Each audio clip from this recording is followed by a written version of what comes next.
live review. I'm watching the new season of Love is Blind and the new episodes. I don't know how many of y'all watch the show or like the show, but I'm almost at the end of this sixth episode, which is like the first one for the new one. So I'm gonna go ahead and start my review of that episode. Sorry, I'm using my iPad right now. I had to kind of wait to record because my iPod is charging. Okay, so far, let me think of my thoughts. Danielle and Nick are a hot mess. Danielle has too much relationship trauma. Like, she needs to go to therapy before she even tries to date anyone. Hi, I'm reviewing Love is Blind. Do you watch that show? I don't know. But I was talking about Danielle and Nick. Um and I don't think they're a really good match because like at first I thought they were, but like once they like left the pods and got engaged, I think it's very clear that Danielle has a lot of issues and relationship trauma that she needs to kind of um get therapy for before she tries to date again, because I'm watching the episodes and she seems to project a lot of things on it. Well, it's I forgot to, I don't know if I put it in the title. It's a show on Netflix if you haven't seen or heard of it. And basically the couples just date without seeing each other and then they get engaged. But anyways, the engaged couples that are left, I think I really only like two of those couples. One of them being Deep D and Shake, and then the other one being Mallory and Salvador. Everyone else kind of has too many red flags. So that was the first couple, Danielle and Nick. I don't think they should get married.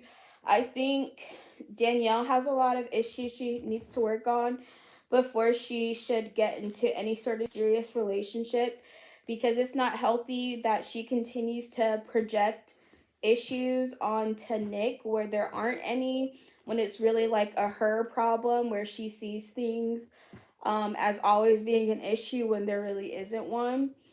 And then Jarrett and Ayana, I think it's kind of the same thing with Ayana, but not as dramatic. She's not as dramatic as Danielle is. Ayana needs to, um, I think she has very set views on how a relationship should be and how she wants her partner to behave. And Jarrett doesn't really seem to meet those standards that she expects from her partner or that she would like. So, based off of that, I don't really know if they're that great of a match. Not to mention the fact that she seems to have a lot of insecurities, which is understandable, about the fact that Jarrett proposed to Mallory first, which I think that would cause insecurity in anyone. And I think from that alone is reason enough for them not to get married, because I do think that at the end of the day, she was his second choice. He looked at both of them and said, Mallory's the one I want to marry. When he got rejected, decided to propose to her. And I think Ayana is too good for that. And she should not even consider dating, or she shouldn't have accepted his proposal knowing he proposed to someone else, because I don't think that um is would make anyone feel special. um and then who's next? Mallory and Salvador, same thing. And I feel like Salvador was feeling insecure, but he really should not have felt that way, because at the end of the day, Mallory had two people who were interested in her and proposed, and she chose him over Jarrett. And I feel like that alone, he should have felt secure in the fact that Mallory chose him, and known like the last episode, I think episode 5, he got really kind of like insecure and was getting jealous about it. But I hope that they're able to work it out. So, what's the next one? So the next thing is Deep D and Shake. So I just got to the episode, or I'm still watching, where he meets Deep D meets Shake's, or no, Shake meets Deep D's family, and I honestly think that they're a really good match. They're one of the couples that I think will end up lasting. I think they have a really, really solid foundation. I know that some people felt some type of way because Shake was saying how he's been having trouble finding her physically attractive, which I think is understandable. So what a lot of people don't know, which I know from studying psychology, is that men and women have very different viewpoints on what they look for in a spouse. So men tend to be very visual creatures. So physical attraction is something that's actually really, really important for most men. But on the other hand, women care more about an emotional connection. So I'm really not surprised that um, um, Shake made like a big cares more about the physical attraction and not having that there, because it's a little bit more important for men initially a lot of times, whereas women are care more about an emotional and mental connection at the end of the day, which at the end of the day, the mental emotional connection should always trump the physical connection. It doesn't mean that having a physical connection isn't important, but having a solid emotional connection really is truly more important. So I think when you are really emotionally attracted to people, that does aid in them becoming more physically attractive.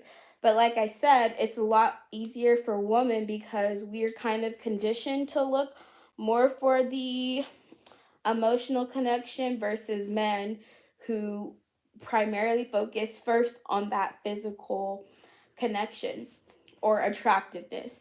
So I think that's something that Shake can get over, learn to appreciate, because I do think like attraction comes in all forms. It's not just physical attraction. You can be attracted to people for things that have nothing to do with their physical appearance. You can just really love their personality. You can love how talented they are. Like, I can think of so many people that like I didn't necessarily think were physically attractive, but they had very attractive personalities. And that made them more attractive in your eyes. So I don't think that's like the biggest deal. It's not really a deal breaker. So I still think that their relationship um, will be successful. If they do end up getting married, which I feel like they were like a great match. I do think like it's really kind of funny how they both admitted to being brown people who only dated um blonde white people, and now they are literally engaged to like the thing they thought they would never be. So I think like that is something that I think is like, oh, they're meant to be. So yeah, I think they're a really good match. I really like them as a couple, and I think they both individually. I think Shake, he came off really, really um bad like in the first episode, especially because he was asking about like physical features and kind of wasn't really taking that whole blind part of the experiment to heart. But I think he's like starting to redeem himself. I definitely can see that he like actually does care about other people and isn't as superficial on the surface. And like he said, he's had his own body issues with his weight and his size, and so like his focus on weight was probably just a projection of that insecurity to begin with, which is common. It's really common for people to project their issues onto other people, which is why I think it's really important for people to self reflect a lot of times. Anytime that you think someone else is the issue, really deep dive into your own mentality and make sure you're you have done everything in your power to be the most loving, kind person that you can be toward the other person. Because for me personally, I think a lot of times when we're just when you're dealing with people or like any sort of like conflict, um a lot of people tend to just automatically assume the other person is the issue or the problem, but when you actually go back to the actual problem and look at it from an outside perspective and look at your actions and what things that you said and what things that you did, you're better able to like know, okay, well, maybe I shouldn't have thought that. Maybe I shouldn't have assumed that. Maybe I shouldn't have said or did that thing. So I think like holding yourself accountable in a lot of your problems will help you um, deal with them better and also not be so quick to just um, project your own issues onto other people. So that's it on them. Okay, now let's get to Shayna and shoot, I can't even remember this man's name. Okay, Shayna's whatever fiance that she clearly did not like and does not want to be with. So currently I'm watching the episode, or I'm at the end of season 6, or not season 6, episode 6, where Shayna's breaking up with, I can't remember this poor dude's name. I'm sorry, y'all. Let me play real quick and see what his name is. I think it's Wes or something. Okay, I don't remember this man's name. But they pretty much broke up over the fact that he's an atheist and she's a Christian, and she thinks like that's like a deal breaker for her. But during the breakup, what is his freaking name? I'm so sorry, y'all. I need to I can't remember this man's name for the life of me. Me being attracted to Shane, I can't stop like thinking about that. And I feel bad because how am I supposed to talk about him if I don't know his name? It doesn't necessarily mean that he's going to be the right husband for. Okay, wait. I think she just said it. It just doesn't feel right in my spirit, and I don't have a peace about it. And I think there's a reason for it. And I'm going to follow my gut. I'm going to stay true to myself. Okay, 1 second, y'all. I gotta go back. Deal breaker. It's not Shane. What is his freaking name?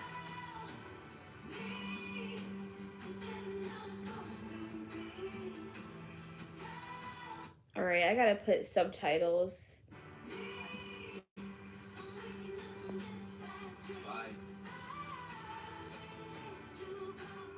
I feel me being attracted to Shane. I can't stop like thinking about that. I had nothing but love for Okay, Kyle. Oh, I'm so sorry. I literally had to replay the episode to remember his name. Okay, so Shayna and Kyle. I think Kyle was definitely way more invested into the relationship than Shayna ever was. Shayna, I think, really always liked Shane a lot more, but because she didn't knew Shane wasn't gonna go for her, she kind of settled for Kyle. So I feel, excuse me, really bad for Kyle in that situation because he clearly was very invested into his relationship with Shayna. Shayna did play him.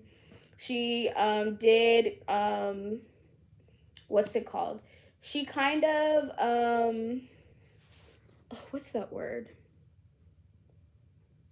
It's like something along. She led him on I don't know why I couldn't think of that.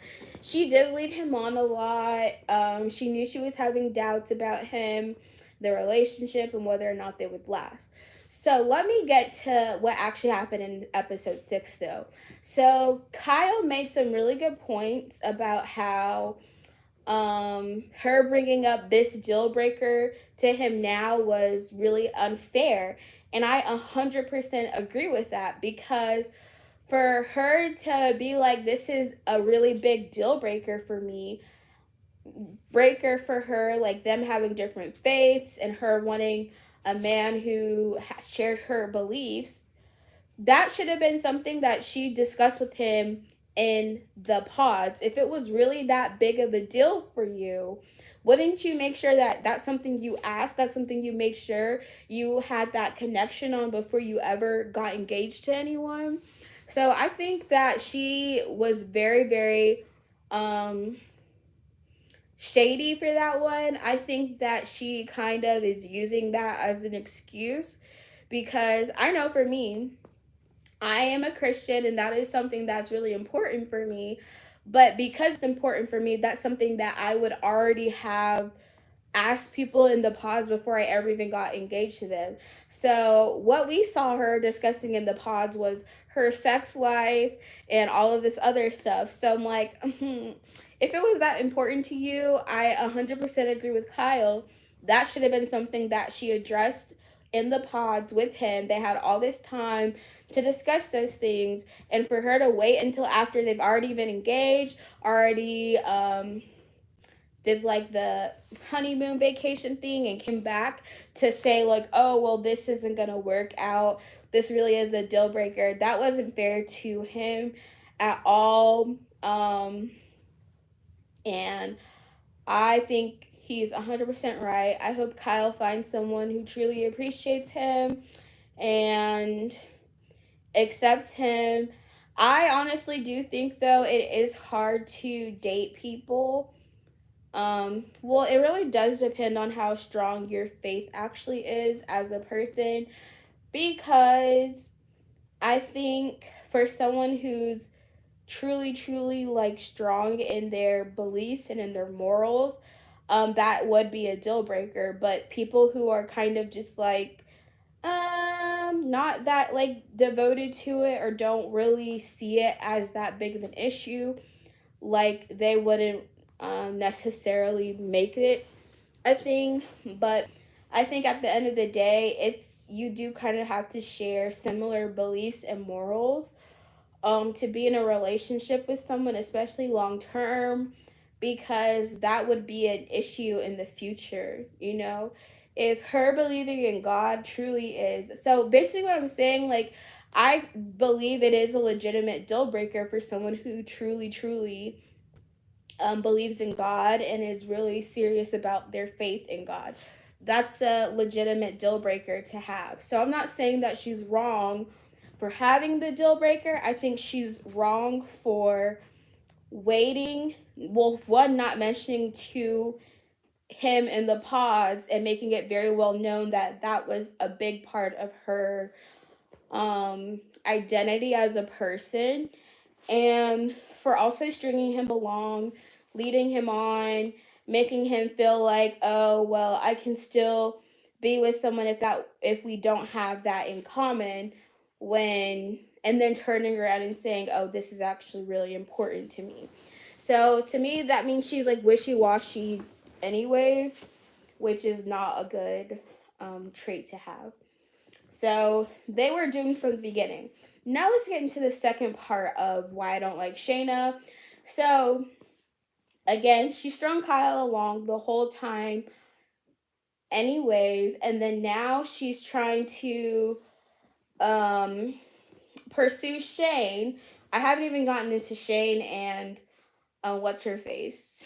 Natalie. That's the last couple I think I need to discuss. So, Shayna is like still obsessed with Shane for some reason. With Shane, I don't really care for him. He's just like a really big energetic. He just gives me like golden retriever vibes, if I'm being honest. Like he's just very,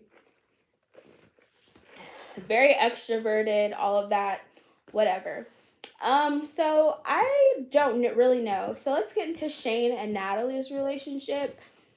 I don't really know how I feel about it right now. Initially, I didn't see them working out because it really did seem like Natalie was way more invested into the relationship than Shane was. But the more we get to see of the couples, it does seem like Shane actually really does like Natalie a lot and really does want a serious relationship with her. So I'm only up getting to the end of episode 6. So I'm really kind of excited to see how that pans out and if they work out. Because I do think um there's a I think there's potential for them to actually get married in the end, but I think it's kind of too soon to tell. I haven't really seen like well, there are a few red flags, let's be real. Like he kind of gaslighted her into pods about excuse me, asking to her to be his girlfriend, and then talking to Shayna and didn't want to like say like, oh, I asked her to be my girlfriend. So that was a red flag. Um, he also just seems kind of immature in my opinion. So I don't know. I still do think like Natalie is I can't say she's more invested than he is, because again, I do think like Shane is there's like a mutual definitely a mutual attraction there between them both, but I can't remember what issues I feel like. I think like this was one critique I had. So this isn't in this episode, but I didn't like how when Shane was telling Natalie like, "Hey, like I don't like when you like pick at me and make digs at me like that hurts his feelings." Because I do think he made it very clear to her that one of his love languages is what is it? Praise, acts of praise, words of praise. That's what it is. Words of praise. So he really likes to when people say great things about him. And I feel like that's something that, like, when someone makes it known to you, like, this is something I really like, this is something I need, like, this is how I receive love, for you to do the opposite of that is really kind of like hurtful to that person, because they've already made it really clear that, hey, this is how I receive love, and to do the opposite of them is going to be really hurtful. So I do think that's something that should be worked on her end, making sure, and I think that's like with any relationship, like once you know that person's love language, how they like to give or receive love, I feel like you have to make an effort to do those things so that person um can feel love that the way that they need to feel love. Which I think goes both ways. So if she had said like, hey, I don't like when you do this, like I need this, I feel like it should be respected on both sides. So that was like the one thing that I do um think can be worked on in the relationship. Um I don't know. I need to keep watching the rest of the episodes to see if any other incidents happen, but so far that's my critique of their relationship. I think it has the potential to last, but I think it'll take like a lot of work on both of their parts. Um and a lot of compromise, because um any relationship, all relationships take work. You have to make a decision to be with that person every day, and you do kind of have to accept people for their flaws, because how people are in the beginning is how they're going to be till the end. People really can and don't change unless they desire to change. It has to be intrinsic, not extrinsic. So I think like when you see a person and you're constantly thinking, well, I want to change him to be like this and that, like you can't go into a relationship with the idea that you're going to change that person. It doesn't work out. You can't change someone. You have to accept people at face value. It doesn't mean that people can't grow, they can't better themselves, they can't do whatever, but whatever characteristics, like their character, is not going to change overnight. And if it does, if their character does change, it's going to take a lot of time and it's going to have to come from their selves. It cannot be someone else motivating them to change because that is not a real change. If someone's only changing because someone else asked them to, they're not actually changing. They're just changing to please someone else. And that's not the type of change that you would want from someone. So I'm interested to see how that pans out. All right, we're gonna finish episode 6. Hopefully, I don't get copyrighted. I don't know how it works when you're watching a television show, but I'm not actually showing the screen, so I think I should be fine. Ooh.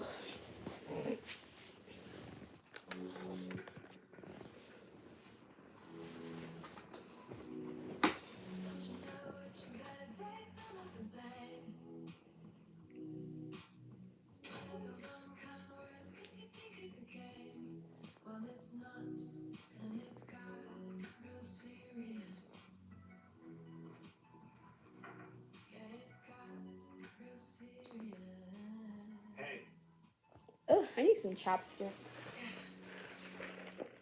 How are you? Okay. How are you? Perfect. Yeah? Perfect. That doesn't sound like you're terrific. I mean, last night went great for the most part and then derailed. Yeah. I mean, I feel like we both said.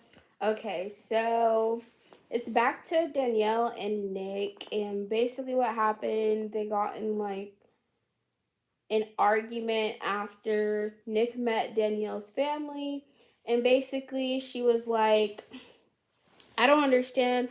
I have a problem with you not being as happy after you met my family as I was. And I already said this, but Danielle has a lot of insecurities about her weight and also from her past relationships. So, um, I think she has a like past relationship trauma and then also her own insecurities surrounding her weight and her appearance and not feeling good enough, which is already like, girl, you need to work on that before you date.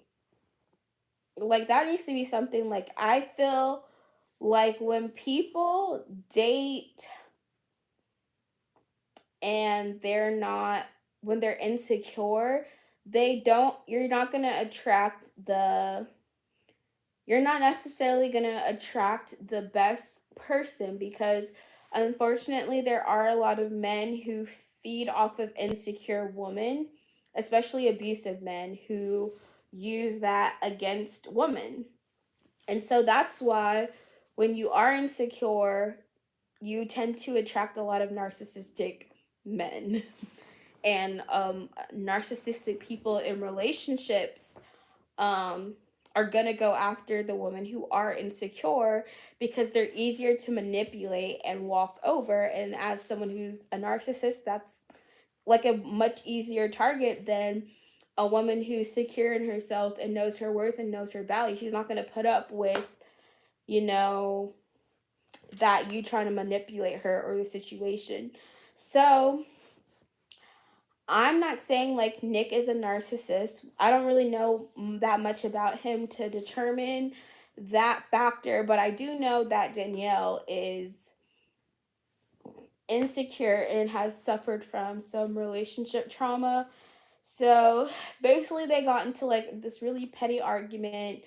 where she felt like he should have been more happy after meeting her parents. And then he tells her, well, there were some other things happening in my personal life.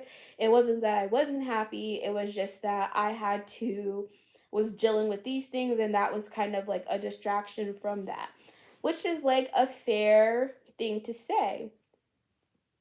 And I don't know. I'm just looking at these relationships because I'm just like, I don't understand why they can't both care about the other person's feelings. It's not like you're saying someone's feelings are more important than yours. You're just literally letting them know, like, hey, you know, I really did enjoy this. It's just like I was dealing with this. Like, are people not understanding anymore or something? Like, if someone says like I need this was something I'm dealing with, like, can we not like say, oh, I understand, like, what can I do to like help that situation? I don't know. People just seem so selfish in their um relationships now. Like, I feel like it shouldn't have turned into the argument that it did. Um, I do think that Nick is not really mentally prepared to deal with a person like Danielle, because it takes someone who's very, very patient, someone who's very, very understanding, and someone who's very, very kind of selfless to deal with someone who has that many issues with small things, because it's gonna eventually get to like any sane person who hasn't done anything wrong, and you constantly have your person that you're in a relationship with telling you did this wrong, telling you should have done this, why weren't you happy, why weren't you that, who's constantly creating issues out of nothing.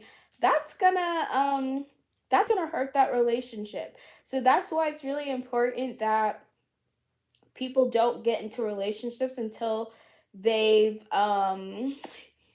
one, gotten healed from their past relationship, have moved on completely. And by completely, I mean like, if you're gonna be say you're moved on from your past relationship, you shouldn't be projecting issues from your past relationship in your current one. Like, that's a sign that you haven't completely moved on. You're still comparing that person to your ex, but this is a completely different person who should be starting on a clean slate because they're not the other person. So, yeah, I think um this relationship is kind of doomed right now, mostly because of Danielle and um her not being fully moved on from her past relationship, issues she had in her past relationships, and also still dealing with insecurities over her appearance. It's just kind of like a recipe for a disaster. She needs to do a little bit more work on herself, um, and find a healthy way to. And again, this is why I'm like, I should. I don't know if I would really suggest therapy. I guess like that's what you're supposed to say. That's like the what am I trying to say? I can't think of the word. Politically correct? Yeah. The politically correct thing we want to tell people is, oh, go to therapy, but therapy is not like the end all be all solution to every single person's problem. So, I think like you can work on yourself without going to therapy, but if you feel like you need to go to therapy to get those things, do that. But at the end of the day, I think that's what I was saying before. I think I would be better as a life coach than a therapist, because I don't want to be limited to the types of treatments I can give people. I feel like therapy is kind of limiting towards people. And as a life coach, you can give people I feel like, in my opinion, and this is coming from someone who studied psychology, I feel like as a life coach, you can give people a better applications to like their individual um needs, and not necessarily like, oh, let's see, find what's wrong with you, because I feel like in the for the most part there's not really anything wrong with people. Like, people go to therapy because they feel like there's something wrong with them, but I don't think that there's anything wrong with most people. I think they're just um have created unhealthy coping mechanisms for issues that they dealt with in the past, and that's could literally applies to everyone. So like, you can either say, well, there's something wrong with everyone and everyone needs therapy, or you can just say, well, I think everyone has created some negative coping people have created some negative coping mechanisms for issues that they dealt with in the past that they need to unlearn or relearn a healthier coping mechanism. There doesn't mean there's anything wrong with them though, like mentally or emotionally or physically. So that's just my opinion, honestly. But yeah, I definitely think she has some work to do. We probably shouldn't have, and things escalated a bit. But you said I was a narcissist. Oh, yeah. And she also called him a narcissist. So that's really uncalled for. And I do think people tend to throw out the term narcissist a lot when anytime someone does something that people don't like, or people try to victimize themselves by saying, oh, well, that person was just a narcissist. Most people are not narcissists. Most people aren't. So it's really not fair to label people like that um, in that way.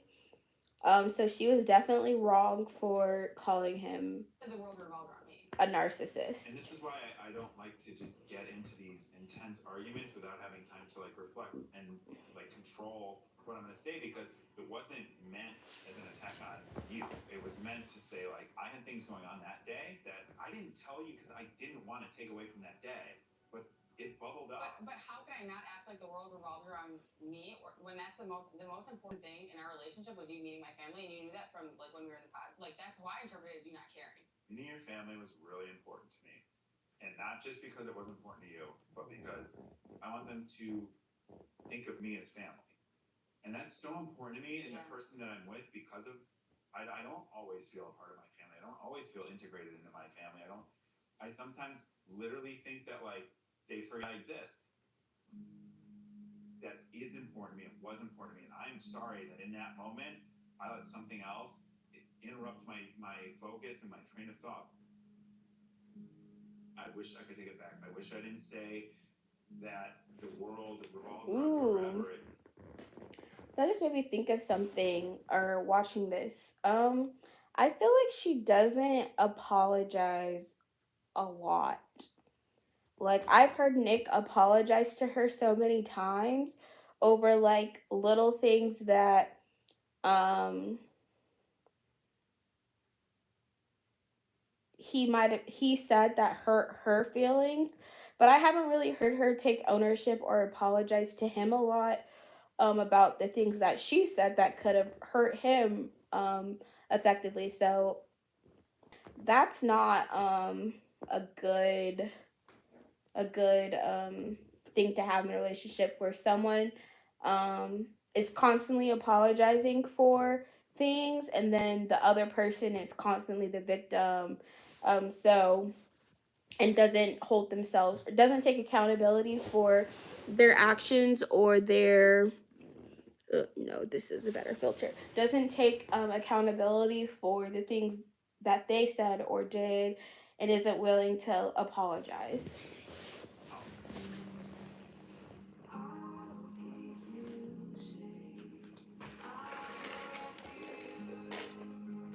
I love Nick so much, but I am noticing the differences in our communication styles and the way that we're communicating with each other kind of is causing arguments.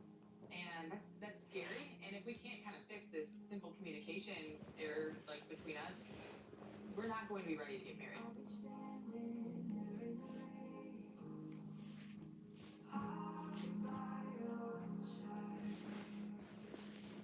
I know I hurt you, and it was totally unintentional. Like I didn't mean, like, me and your family had nothing to do with my stuff going on. The thought of you being upset at all is terrible. The thought of me being the reason that you're upset is even worse. And so I was like mad at myself too. Why I was mad? Because I love you, and like the thought of me being the reason that you're not happy kills me. God. I know. I just feel like you are always there for me when I'm feeling emotional, and you always make me feel 10 times better when I'm going through stuff. So to know that you go through stuff that I wasn't able to help you through, you know, that hurts me. And like again, I understand that you don't communicate your emotions as much as I do, but I want you to because I want to be there for you like you are me. You know, because it means so much to me that you are there for me all the time. I will be the light that carries you through the storm. I will lift you Ugh. Honestly, I think we need to normalize couples going to couples therapy because a lot of couples, well, I would say this. I think it's more important for serious long term relationships. Like, probably a lot of people in marriages need relationship counseling or marriage counseling um, prior to getting married. I think that should be something that we normalize for couples, especially because most people aren't really taught how to be in a healthy relationship. And I'm not sure that most people seek that out for themselves, like seek to find and learn what does a healthy relationship look like and what is a healthy marriage. So I think a lot of these couples could benefit from that and also help people to better learn um, the best way to communicate with their spouse or partner, and also so that they can learn like what are those love languages, and also just for people to individually have help with some individual things that people should work on before getting into relationships, but obviously not everyone does that. So I don't know, I'm just seeing that when it comes to Danielle and Nick, it seems like Nick is doing he's doing a lot of emotional work in that relationship because Danielle is not very emotionally stable because of her insecurities and past relationship trauma. And so she gets emotional over the smallest things and finds an issue with all these things and projects a lot of these things onto him. And then he has to come comfort her for the emotions that she's having over things that she created because of her insecurities and past relationship trauma. So, from an outside perspective, that's not good for Nick if Nick's didn't sign up to do those things. But when you love people, you also are willing to step up and help people through that. So I think it is kind of like true. There's kind of like both sides to the coin where um you should love people irregardless of their flaws. But if you know you have a flaw that is putting a um hurting that relationship that you have with that person, that should be something that you work on so that you're not constantly creating issues in your relationship, and so that you can have a better relationship with that person. So, yeah.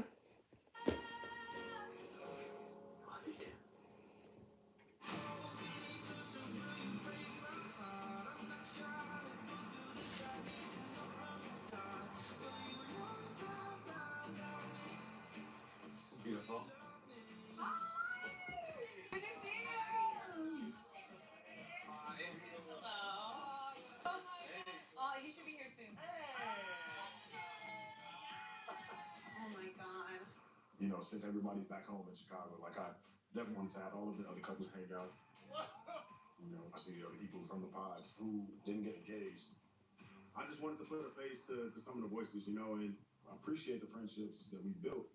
What's up, bro? So it's gonna be a good time.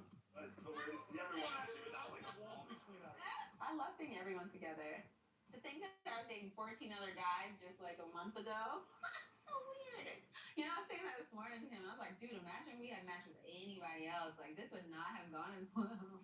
Oh my God, it's crazy. But here we are. We were meant to find each other, and we sure did. That's so funny. How you feeling, man? Good.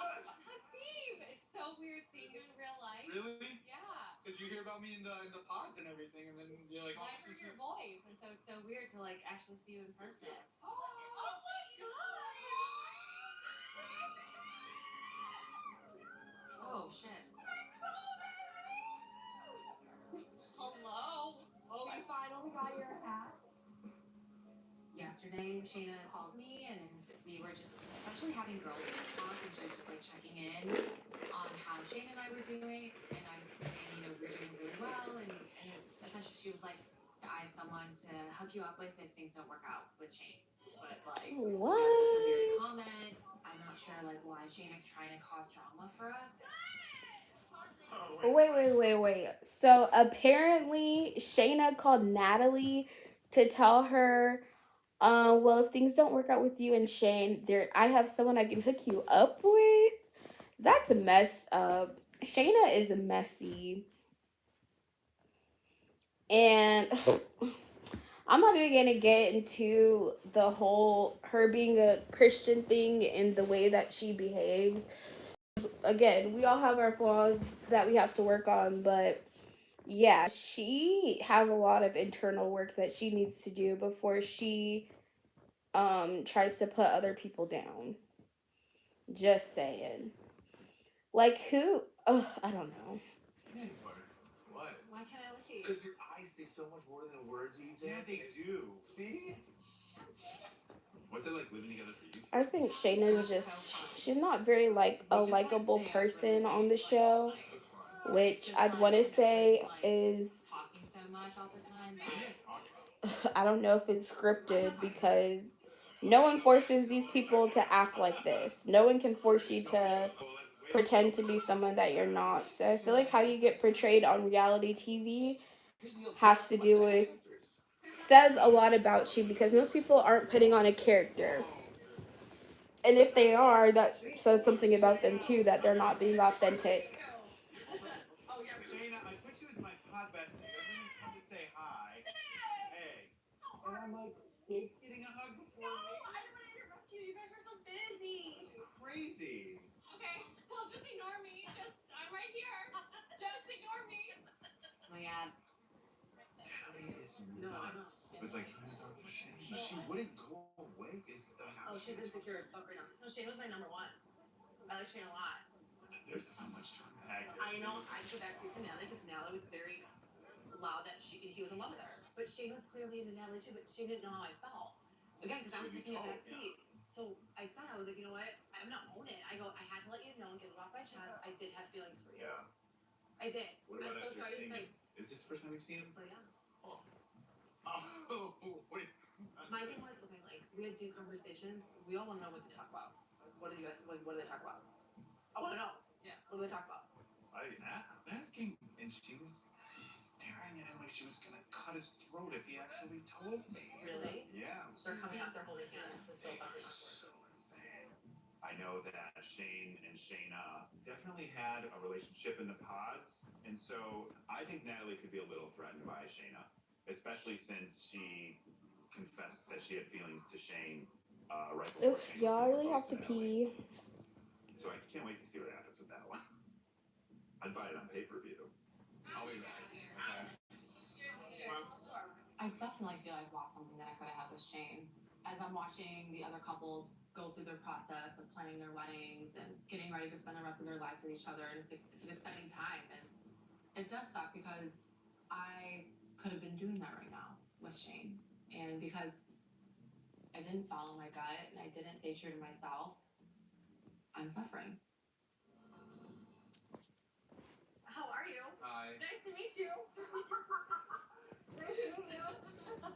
How are you doing? Good, how are you? I'm good. You're good? Yeah. You look nice. You too. I like the hat. Thank you. My cowboy hat? Yeah. Is that a cowboy hat though? I don't know. That's not a I cowboy thought it hat. was okay. That's not even close, Like cowboy. Utah. Ooh, this is so cringy.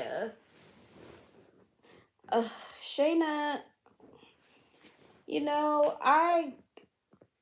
from the first episode, you could kind of tell she was going to be someone who was like, you either really like her or you don't like her. And I'm just going to say, I understand why people don't like her. I feel like I feel like we shouldn't judge people off of reality shows because you don't know them personally. But I don't know. I do think she got a Jessica edit where they definitely made her out to be the villain in on the show. Whether she truly is or not, I don't know, is the editing. I already said she was wrong for what she did to Kyle, so she definitely wasn't right with that. And then the Natalie and Shayna love, not even triangle, it's like a line because she wants she wants Shane, and Shane is already like, I'm with Natalie, so why are you still trying to talk to me type thing. But yeah, I don't know. The fact that she's calling Natalie to ask about her relationship with Shane, and she's like, I definitely had feelings for him. Like, that's definitely a very like two-faced things to do. So yeah. All right, y'all. I'm gonna take a break because I need to pee, and I'll be back.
Alright, y'all, I'm back with some snacks and my water because I'm very dehydrated. Oh, and my phone because I do like tweeting and being on Twitter when I'm watching shows. I have gone viral a few times with my tweets, just saying. It's like, oh, she's beautiful. I want to talk for sure. I want to clear this Whew. up. Let's do it. Let's do it. Let's go talk. Ooh, I need to share my live stream on Twitter. What? Are you okay? I just need to like check myself. How are you and Kyle? We broke up. What? You guys broke up? We broke up. Why? Long story short, he wasn't the one. This is so weird. I'm watching my own live stream Sophomore. Smell it. on Twitter. I like your flamingos on your shirt. Thanks. Triggles. Beachy, sort of. Very beachy. I mean, that half hour was Okay, I'm tweeting about my live stream. person do that though. I am. So I respect it. I know. I respect it. I respect it. I don't like feeling like Park City. I don't know what. Yeah, I don't know what vibe you're going with right now. Oh, But it's it's like, fine. Like you got it. You're rocking. beachy, Utah mountain. You're good. How are you? What's going on? This is safe space, right? Oh, I thought we understood each other. That We way. do understand I thought each we other. did. So You I thought? yes, But that's past tense. So yeah. So like, well, what's so, pissing you off? Tell me what's pissing you off. Trying to find Natalie a boyfriend or a guy. Would you hear this first? People. No. He told you. So Natalie. I'm not asking you. I'm asking for your Okay, opinion. so your fiance told you that I said something that okay, so explain what you said. Yeah. So she said that if me and her don't get along, you have a guy that finds her attractive or whatever. So it was completely taken out of context. Sure. And I would, if you wanted to talk to Natalie, I would talk to Natalie, call her up, so I would listen to the audio. I don't know why I'm calling her out, to be honest with you, though. Okay, but I'm gonna be honest with you. I did say those things, so listen. Shayna is too old to be doing all this, honestly. I go, well, She's too old to be acting like okay, it this. was joking around, and I said something stupid, which looking back at it, I shouldn't have said it, and I'm so sorry, because again, I was with Kyle, like, I have no vendetta against you and Natalie. This isn't to do with me, or you, or what happened of us in the pods dating. I don't understand why she took that and threw it out of context and ran with it. I don't know if you guys are bored in your relationship, that you guys had to, like, throw me in there. I don't know. Listen, like, I'm only going off what I heard. No, you're her fiance, shouldn't you know? But here's the Shouldn't you know her character? She's like, I didn't even know this. I didn't know this. You guys don't talk about it? No. You don't think Live stream That we on. don't talk about you, us or here. Like, what do you mean? I guess. If that was my fiance, I'd be like, yo, you like this bitch or what? Obviously, I'm an issue if she's making it a point. Whatever. Right. Nothing. Okay. No, I'm really mad. I don't even. I am mad. I know. I feel like this is all bullshit. It is. Well, it's not anger towards me or whatever. I have nothing to lose here. Like, I had nothing to, like, I care about you. You were, like, my number one. You never told me that. Everyone will back me up on that. I don't know. Sorry. Why are you smiling? Because it's just. Alright, y'all. I don't know if I'm gonna be able to make it through all 4 episodes in this live stream, but that was my goal. Sorry about you and Kyle. But honestly, this episode 6 is over an hour long. And also, I typically skip through the episodes. I'm just gonna be honest with y'all because some of these couples are boring. But there's a little bit of drama right now, so I'm trying to pay attention. So, like, my mom's face was like, told me everything. I'm like, okay, I gotta end it. And my dad goes, why does Shane keep popping up? This is secondhand embarrassment. I mean, I told you that right away, though, too. Oh, you said it. You're like, I'm being atheist. And so, anyway. Cheers. Cheers. Cheers. Okay. I'm glad you came. Are you? I am. This is bad. Okay, let's look at some tweets. So listen. This is the honest to God truth, okay? Like, I don't know.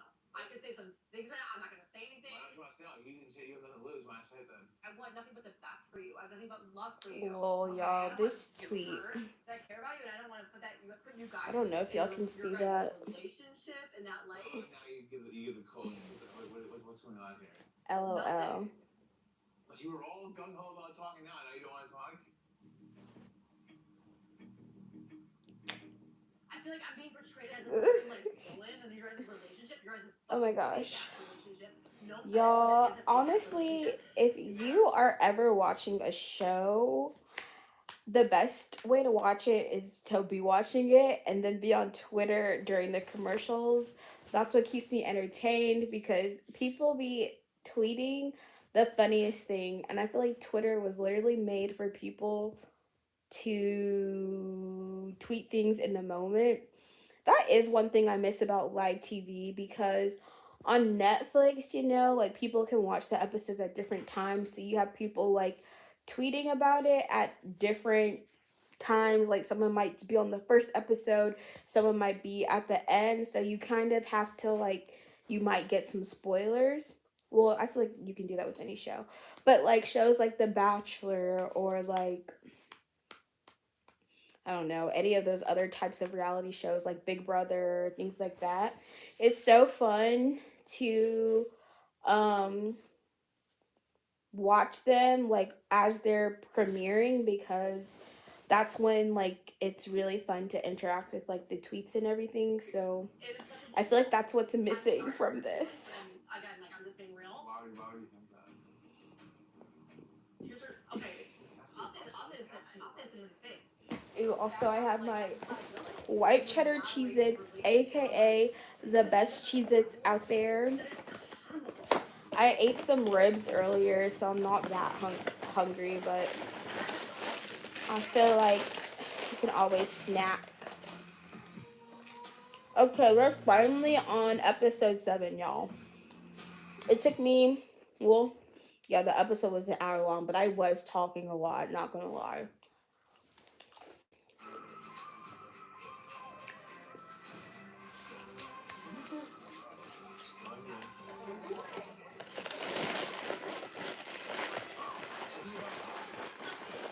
Can I talk to you real quick, man? Yeah. Y'all good though, right? We're good. We're really good. I mean, little arguments here and there. For real? But yeah, it's not always happiness. It's not always like rainbows and Yeah. sunshine. Yeah. But I feel like that's what it's about. Ayana and I have not had one from Mexico to now. Like there's been nothing. We've been on the same page this entire time. It's good, man. One good thing that my dad told me is no matter what issues you have, what disagreements you have, Y'all, I need to do my nails never go to sleep. I have gotten to sleep. and my hair before At that bar. before my interview. Mallory talked to me. I'm probably gonna do everything on Monday. And I don't know, bro. Like it was just like I know that she didn't appreciate that comment, like about the ring not being gold.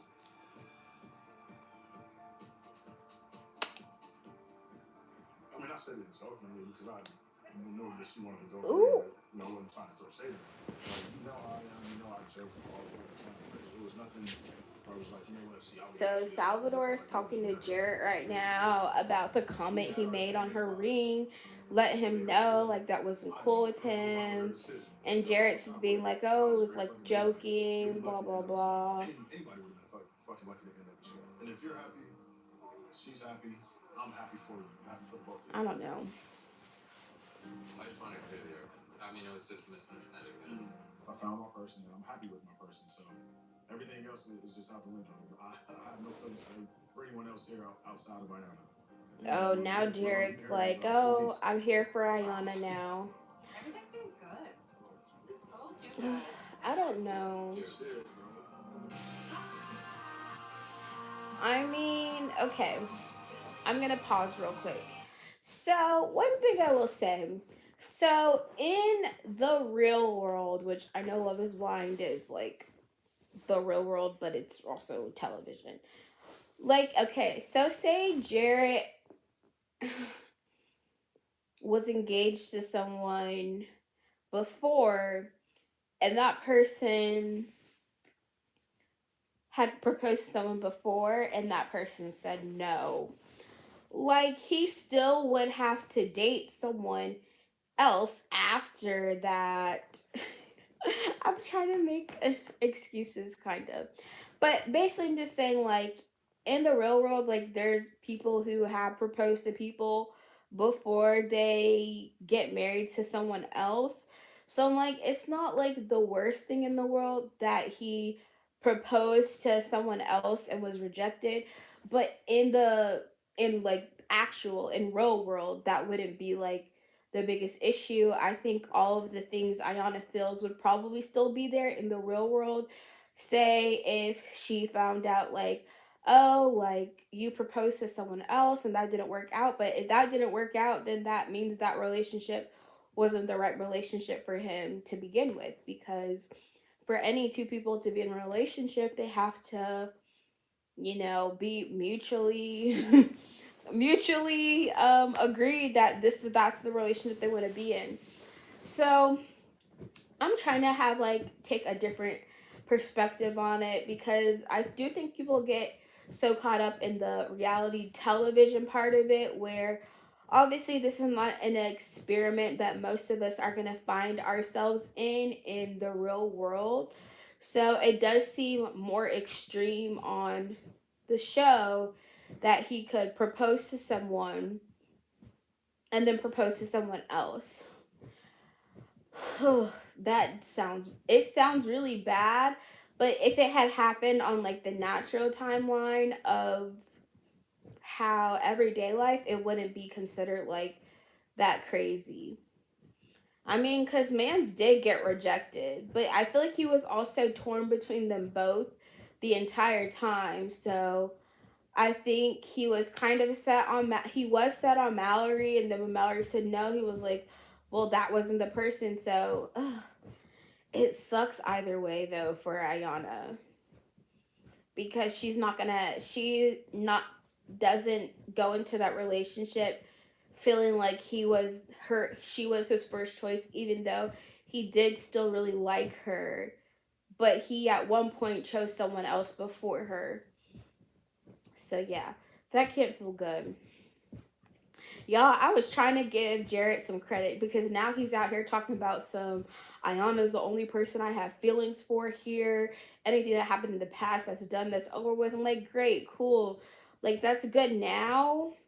And in the real world, that should have been it. But I don't think, in the circumstances of the show, it's kind of really messed up for Ayana. But again, outside of the show, it wouldn't have been as nuanced of a thing. Like we wouldn't have looked at it so like aggressively, like that Ayana is his second choice. So I don't know. I'm trying to be open minded about the relationship, not just immediately say it can't work out, but I want someone who's not gonna be wishy washy. Natalie's super cute though. She reminds me of one of my friends. Yeah, horribly. She reminds me. She said that she. She reminds me of this other girl from. I don't know. Actually, never mind. I can't think of who her personality reminds me of. She seems like I feel like she seems really shy and reserved at first, but I can tell she has like a wild side. Like deep down there, she's a little bit crazy herself. And I think that's why I think like her and Shane are truly opposites a lot of things. Like she said earlier, how opposites attract, and like she's more reserved and things like that, and he's a little bit more like takes risk and all those things, which I do understand like why that's attractive, why those two things would attract one another. But I also think like someone who's really reserved, who's truly reserved about everything, would probably be overwhelmed with someone like Shane. So it's kind of like she has to like crave a little bit of that to even like desire to be with someone like that. So I think she's a little more not necessarily wild, but she probably has some of that personality traits.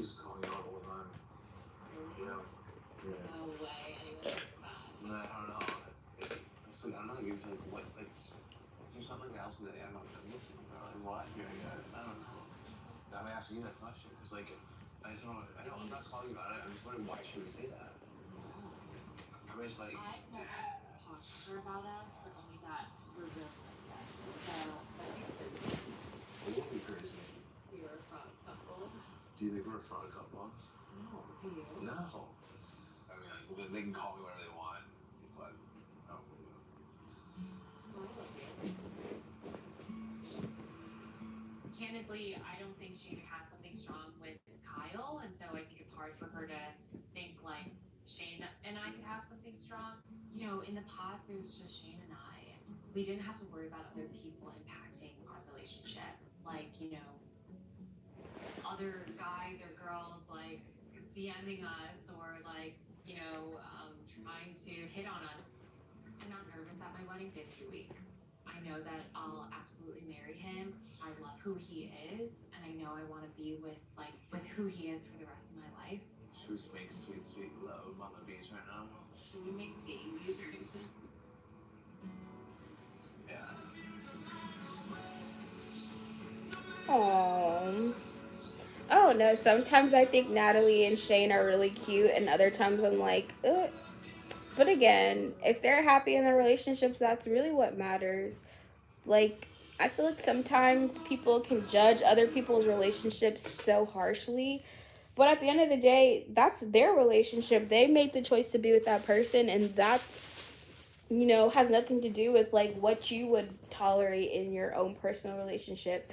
So I'd never want to be like, oh, like none of these couples are good enough and they're all suck. Like, no, I think like each couple has a potential there, right? But it's mostly just like recognizing some of the issues that might be there. But that still is all from the outside looking in. So I'm not trying to judge people, you know. I'm not trying to say like Am I keeping you dry? they're horrible couples. Like I did think Danielle and Nick were a really good couple at first, but seeing some of their issues, I think for them to work it out, they need to Looking at how are we going to make a home out of a place that's do been some my work home for a couple individually years. There's a little cutie. and do some couples therapy. I'm nervous that she's going to feel like it's not hers. The wedding's a few weeks away, so it's like the most important thing to me that she feels like this is our home and something she's comfortable with. Wait, your place is so nice. So yeah, this is my spot. This is the master. This is your room. I'm so happy that I get to live with him for the rest of my life. You are so cute. I can't. And so let's see the closet space because I need to figure out how I'm gonna fit all my shit. Well, I'm feeling like I'm just gonna move into the guest closet. I think the guest room is gonna be my closet. Oh wow, Dawson's Creek. Shut up. I'm judging you right now. Yeah, it's the rest of the DVD collection. Oh, by the way, these are all alphabetized. Oh my gosh. Yeah. I don't like that at all. It worries me a little bit because he is very neat.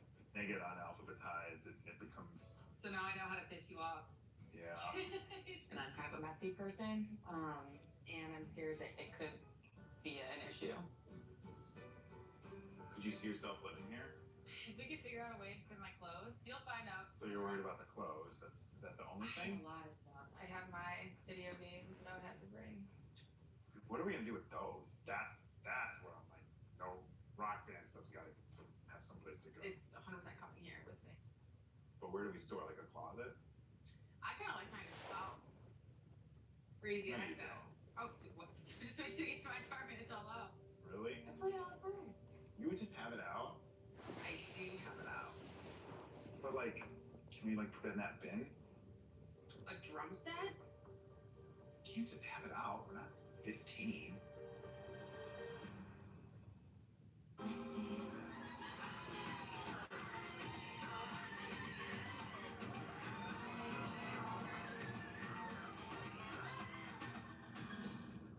They're gonna love you. They don't know nothing, so you don't know that. You're about to go meet Jared's parents. Jared didn't tell them anything about this experiment. I feel like that's something you should warn them about at least. Especially because his dad is traditional. Sometimes I still feel like his second choice. Do some deep breaths. So I get to meet Jared's family as his fiance. For me, it actually means a lot. Ready to He's so cute. I love Jared, so I hope that they love me, and I hope this goes smoothly. Wow. Well, hello. Oh, Jared's parents are so cute. Aren't you the cute one? This is Ayana. Hello. I think Jared and Ayana are like a good looking couple. Like they look like I thought that from the beginning. Like they look like they go so well together. I hope they work out, honestly. Wait a minute. And I hope Jared proves to her that he truly sees her as the queen that she is and loves her the way that she deserves, loves and appreciates her the way that she deserves to be. Yeah. You didn't expect this, huh? Because I do really like Ayana. She's so cute. It's all right. Well, this is good. We have a date already, Susan? June 7th. What year? 2 weeks. Wow. Okay, should we sit down? Come on. Yeah. But you all didn't see each other at all. You just communicated via Speaker in the wall. So, did you ask her questions to kind of figure out how she looked? No, He didn't want to know anything. I didn't want to know anything. Really? He didn't want to know anything. Really, I didn't, Jared? because I really wanted to be invested in this process and as a human and just literally get to know her as a person and not having that outside noise of what she looks like and just truly get to know her. Like, Jared honestly looks like the perfect blend of his parents. But I do think he looks like mostly like his mom. I didn't have anything to go off of but her word. So the person that she said she was in the pods and the entire time we were dating, she's been the same person throughout. That's the difference. You have to know the inside before you can accept the outside. My birthday was our first date. Just like you two, the conversation was like nothing I'd ever had before with a woman. I'm sitting there like, every word that she was saying, I'm like, and we sat there till the restaurant closed. Just talking. Just talking. 25 years later, we still together. Still together. Still together. All of this to say, keep talking, Communicate. keep communicating, and create your stories. This is a story. Yeah. He explained to you that I am a minister. He right? told us, yes. So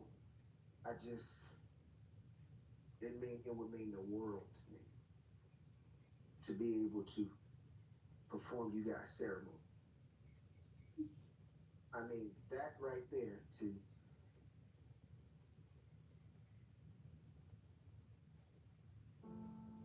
Oh. it means a whole lot. You're my firstborn. I've had people ask me to do their weddings, and God wouldn't allow me to, because I believe the first one has to be for you. Okay, babe. Okay. I think you're a blessing. Thank you. To just be so welcomed, that felt great. Jared was proud that I am his future wife. I feel closer to him afterward now. I can absolutely see myself a part of this family. And I wish Jared could get that same experience. But I know it won't be like that with my parents. The vibes will be different. It'll be a lot more serious, maybe some tension. Oh God, yes, be my parents. Oh, I feel like Ayana, for having been through as much as she's been through, she has such like a positive spirit and outlook on the world. Like she just comes across so kind and caring. See Sal's place and to meet his roommate Caesar. You're nervous about me looking at your stuff? No, Oh. I have nothing to hide. Like they keep the toilet seats down. I see you. See your little wipes. Okay. Oh yeah. Not surprised. I pictured this place being very clean and organized. Oh my dude. Hey, Mallory, nice to meet you. to meet you. What's up, Nice dude? to meet you. How's it going? It's going really good, really good. Bud, you want a cocktail? Yeah, please. Make you something. No, I was saying I love your play. It's so beautiful. I love like all the light. Been here for like a year because we met through college. Both of us studied music, and yeah, I've been teaching for a while. So you're a music teacher. Yeah. Okay, awesome. So- You sing together a lot? Yeah, we sing a lot. Oh, wow. Sharing my world with Mallory was really easy, and I feel like she just fits in. If Mallory and I started a family, I would sing to my kids all the time, and I think Mallory would really like it.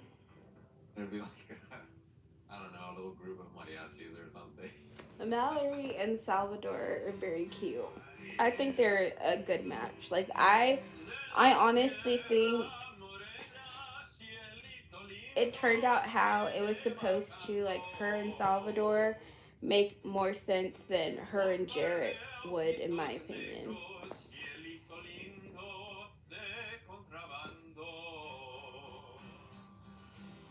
Esos lunar que tienes, cielito lindo, junto a la boca. No se lo des a nadie, cielito lindo, que a mí me toca.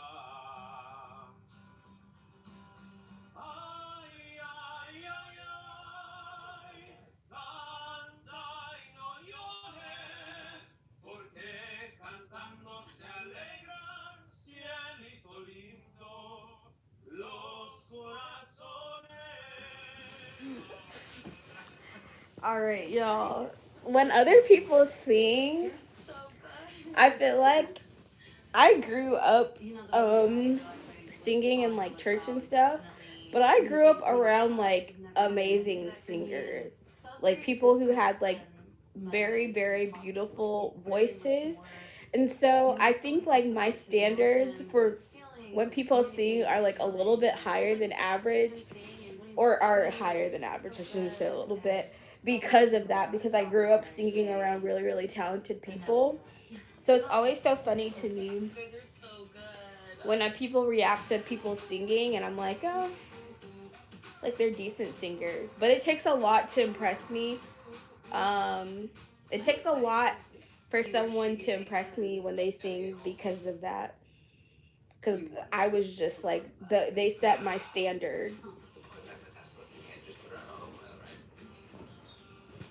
Like, you gotta be able to sing.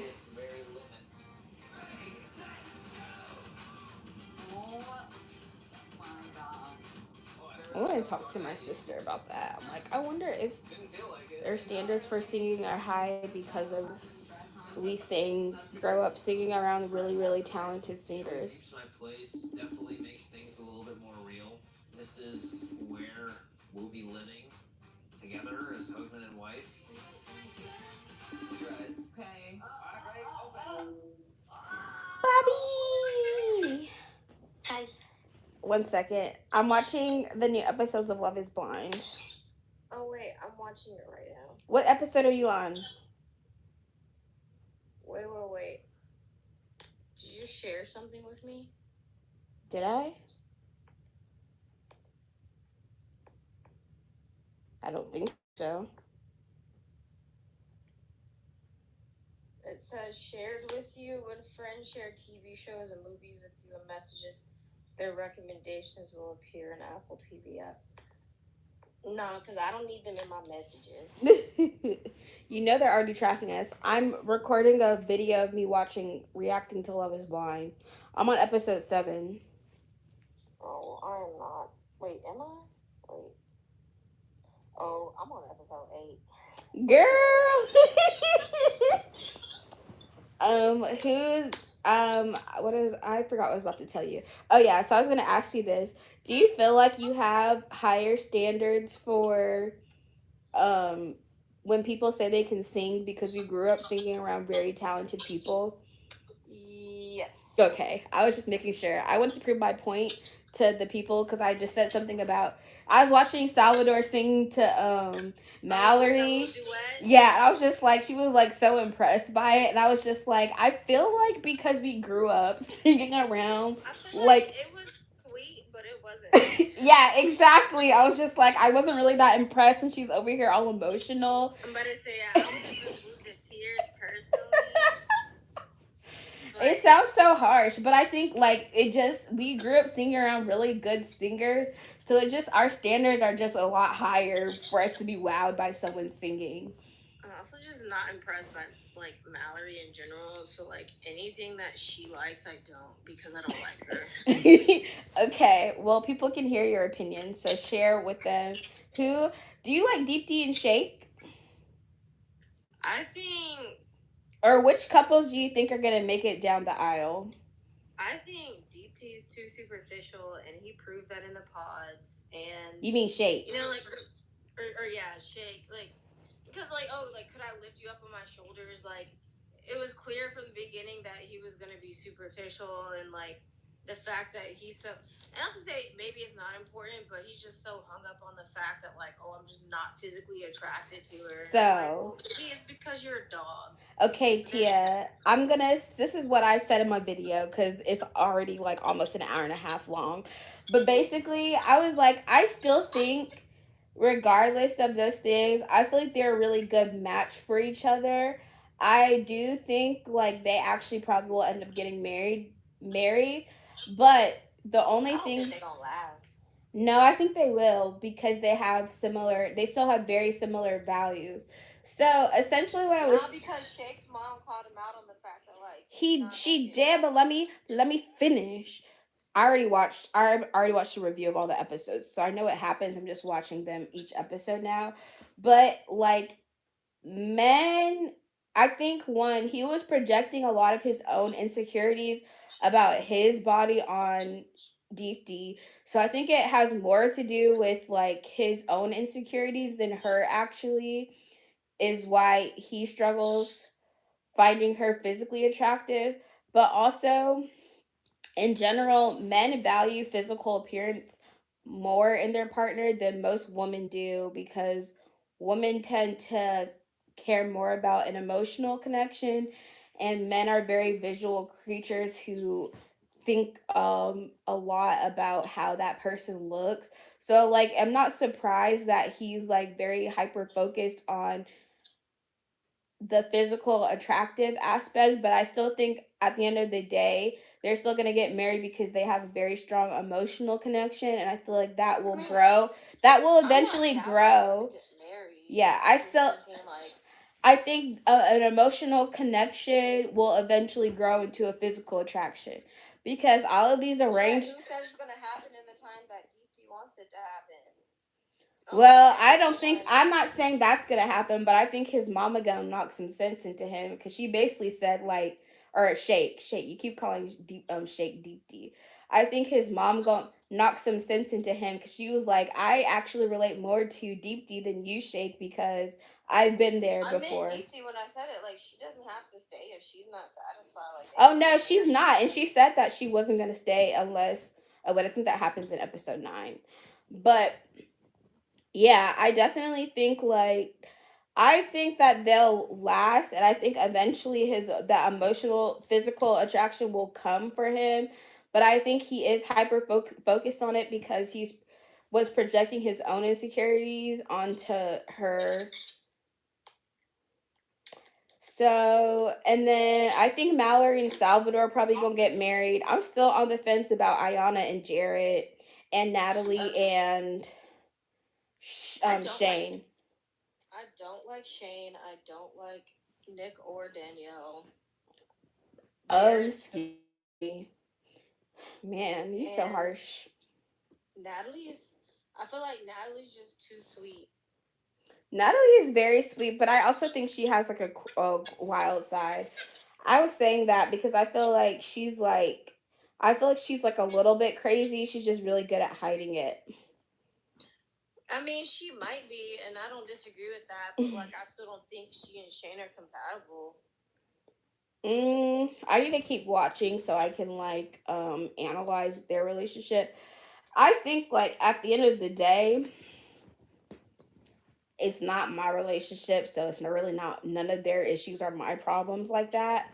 But No, but I just have to that's think like yeah, that's just gonna from be watching their the phone, issues. it feels it. Well, I say it feels. It seems like he would be like easily, maybe not led astray, but like he would entertain something enough to where nobody would be a fan of that. Like anybody would. You think so? Because I feel like the way he handled Shayna was like good. I mean, it's decent enough, but like he also isn't really like doing anything in the moment to quell anybody's like questions. You know what I mean? I don't know. I feel differently. I personally, like, I wouldn't just walk off with someone before telling my fiance, like, hey, this is the scope of it. Because after the fact, you can make up whatever you want. You know what I mean? Well, I think. And I feel like he could see that she was not, like, she wasn't comfortable, but, like, didn't say anything until after. And, like, he did address it after the fact, which is good for him. But, like, at the same time, I feel like it's still, like, I feel like he just has a very juvenile approach to like. No, he definitely is not very mature, which is just whatever. But I think like that communicate that the way he communicates is something that they can work on as a couple. I already said all these couples need marriage counseling and couples therapy before any of them even get to the aisle. That's just my opinion. I also just disagree with the fact like love really isn't blind. Let's just start there. Well, obviously, like experiment is great for TV, but I think it goes without saying that like there are obviously things that you need to like experience and see about a person that talking to them alone won't help you make a full decision on it. I mean, true. I think. Well, I think Day T just gonna shut down the whole show. I think like. I think like it needs to be more guided. So like the whole thing with Shayna, and Kyle, like if her, I said this already. I was like, if her having a relationship with God and wanting a partner was that important to her, she should have mentioned that in the pod. Like I 100%. Yeah, exactly. I'm like I 100% agree with Kyle. Like being upset. Like, well, if it was that important to you, why was that not something you discussed with me in the pods before even getting engaged? Because she just still had feelings for Shane, and she tried to use religion as an excuse. And then she definitely. Well, this is what I said. I don't think like the difference in religions. I think that having the shared faith, that's like a legitimate what's it called? But not only that, a legitimate deal breaker. It's a legitimate deal breaker. I just think that it wasn't like I think it was she used it to get out of something. To give an excuse. Because he said he was willing to compromise, and to the extent of that, we may never know like what he meant by like, well, yeah, I'll compromise. I don't know. Yeah, I mean, you can't make someone change their beliefs. I feel like that's just. But what I do know is that either way, regardless of the reason she gave, for her to do all that and then be so nonchalant, like, yeah, we broke up, and then tell Shane, like, I think your relationship with Natalie is comical and fake. Like, wow. Your feelings just hurt because you didn't get chose, and you need to get over that. Yeah, I don't think Shayna is not a very likable person on the show, but I think I like even Jessica more than that. And that's saying a lot. I mean, because I feel like Jessica just was never attracted to Mark. Let's be honest. And she also, it's literally like Shayna is literally another Jessica where she is just can't get over the potential match that she lost. I really feel like Shane, and Natalie are what's it called? Amber and Barnett 2.0, because Barnett was kind of because Barnett and Shane and Barnett being them and versus Amber and Natalie though. Amber was real crazy though. Exactly. But Natalie's low-key crazy. But okay, but here's where they coincide. They were both really obsessed and sure about them, and they were both questioning and entertaining other people before they decided on them. So I do think there's a lot of similarities there. I'm not saying their personalities are like the exact same or anything like that, but I do think like they were both very infatuated with their most annoying characters. Yeah, both of their things. Shane is just like, I feel like I look at Shane like a golden retriever, honestly. He's like a big golden. All I know is Ayana said his voice was annoying, and Yeah. I feel like That's Shane is like he has the personality of a golden retriever, and except golden retrievers don't talk, and that's why they're cute. and he just wants someone who is going to um coddle He him wants a someone to lot. stroke his ego. Yeah, he wants. Well, I think his love language is words of praise, and so he likes to have people tell him things that make him feel good, which is like, okay, that's just how he likes to receive love. That's not a. That wasn't an issue with me. Whatever. That's just like everyone has their different love language. I think like the main issues. I think that they could get married. I haven't gotten to episode 9, so I don't know what like things are gonna happen later on.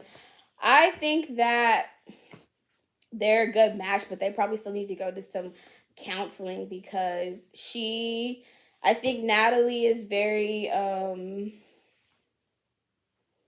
I don't know. It's kind of hard for me to gauge. It's to me it seems like Shane is equally invested in their relationship now. Like before in the pods, I wasn't really getting that, but I feel like outside the pods, it seems like he gives her more like that attention is very like focused on her. I think you have a different also have a different perspective of how you viewed like, oh, he had a conversation with her and how he didn't fool, but I think that's just like your personal preference of how you like things to be communicated with you in a Not only that, relationship. and like it could just be editing, but like she Yeah. was just like, yo, like she had a problem with it when like you could see that she had a problem with it when Jared did it with Mallory, at least from how the editing showed it. So like if you know your fiance like isn't big on like or it's just really just big on like Well, that's why I said it's a it's it's a communication thing. Like you have to get to that. You have to communicate. And I think Ayana is really good at communicating her expectations of her partner in relationship because you can't just assume your partner sees you feeling uneasy over in the corner because maybe he doesn't notice and maybe he's not seeing that. So she has to. maybe not, but Natalie still brought it up. Well, yeah, she brought it up to him, and that made him aware that, oh, blah blah blah, and then it's up to him for it. So I'm like, the communication goes both I just ways. don't feel like it should be a O thing. Like to Ayana's every single point, it was like, like why do you need to be friends with somebody who's no longer a part of your life? Like, especially if you have no kids involved, like, why? Like, I feel like you're like Ayana. not really. I just think she has valid points because I think if the roles were reversed, like that what's his face is the type to like Jared would definitely be the type to be like, so why are you talking to dude and blah blah blah. Like he would. No, I don't know that. I think from what they've again, I can only speak to the show's edits, but I think for how they've edited him, like He seems really chill and laid back. Honestly, I don't see him being like no, that. he seems like a man child, is what he seems like. I don't think you've gotten to the part where like she's trying to have a conversation with him. Oh, I haven't. I'm still in like the beginning and of he's playing episode. video games and talking about like, yeah, I'm gonna go out with the boys. Oh, actually, I do remember hearing about that. Oh, yeah. I think Ayana is very like mature and knows what she wants, and I don't know if Jared would be willing to or able to meet her standards and expectations. So that's the reason that that's the one thing I think where they wouldn't be a good match. I think like they look. Like I'm not sure about her trying to pursue her masters because like I want. He wants a family, yeah. Bye. Next red flag. It's not a red flag. People are allowed to have their preferences, Tania. They are, but it's the fact that he's like, I don't think it's gonna work if you want to get your master's degree because I want a family now. Like, she's like, why can't you wait? Like, a master's degree takes a year or two. Like, you're not willing to compromise a year or two because you want something now, right? Well, they didn't say. Okay, I don't think you've gotten to that part. I haven't, but I did. I already watched like someone else's review of the episodes. But I think regardless, I'm like people are allowed to say like what they want and expect in a relationship, and they have to either come to a mutual compromise and agreement, or it doesn't work out. So that's just like True, a part of a relationship. It's not compatible because she's willing to have those conversations and like actually talk through what the compromise. Yeah, I'm like both ends. Yeah, both ends of the party have to be willing to compromise, and if they're not, then that means it's not the relationship for them. So I'm like, that's just like an issue with any type of relationship. If you're not willing to compromise over that, then that's not going to work out in the end. Discussion is if Jared was worth Ayana's time, and I said no for the aforementioned reasons. Well, I don't know. I do think like she was upset that he kept the gifts from her spouse. Also, I don't think I'm very jealous. Also, I think the fact that I don't care about the gift thing. The gift thing don't bother me. Yeah, the gift thing was weird to me. I'm like, you upset that he kept a customized box? I'm not about to give it away because I broke up with someone. It's still useful.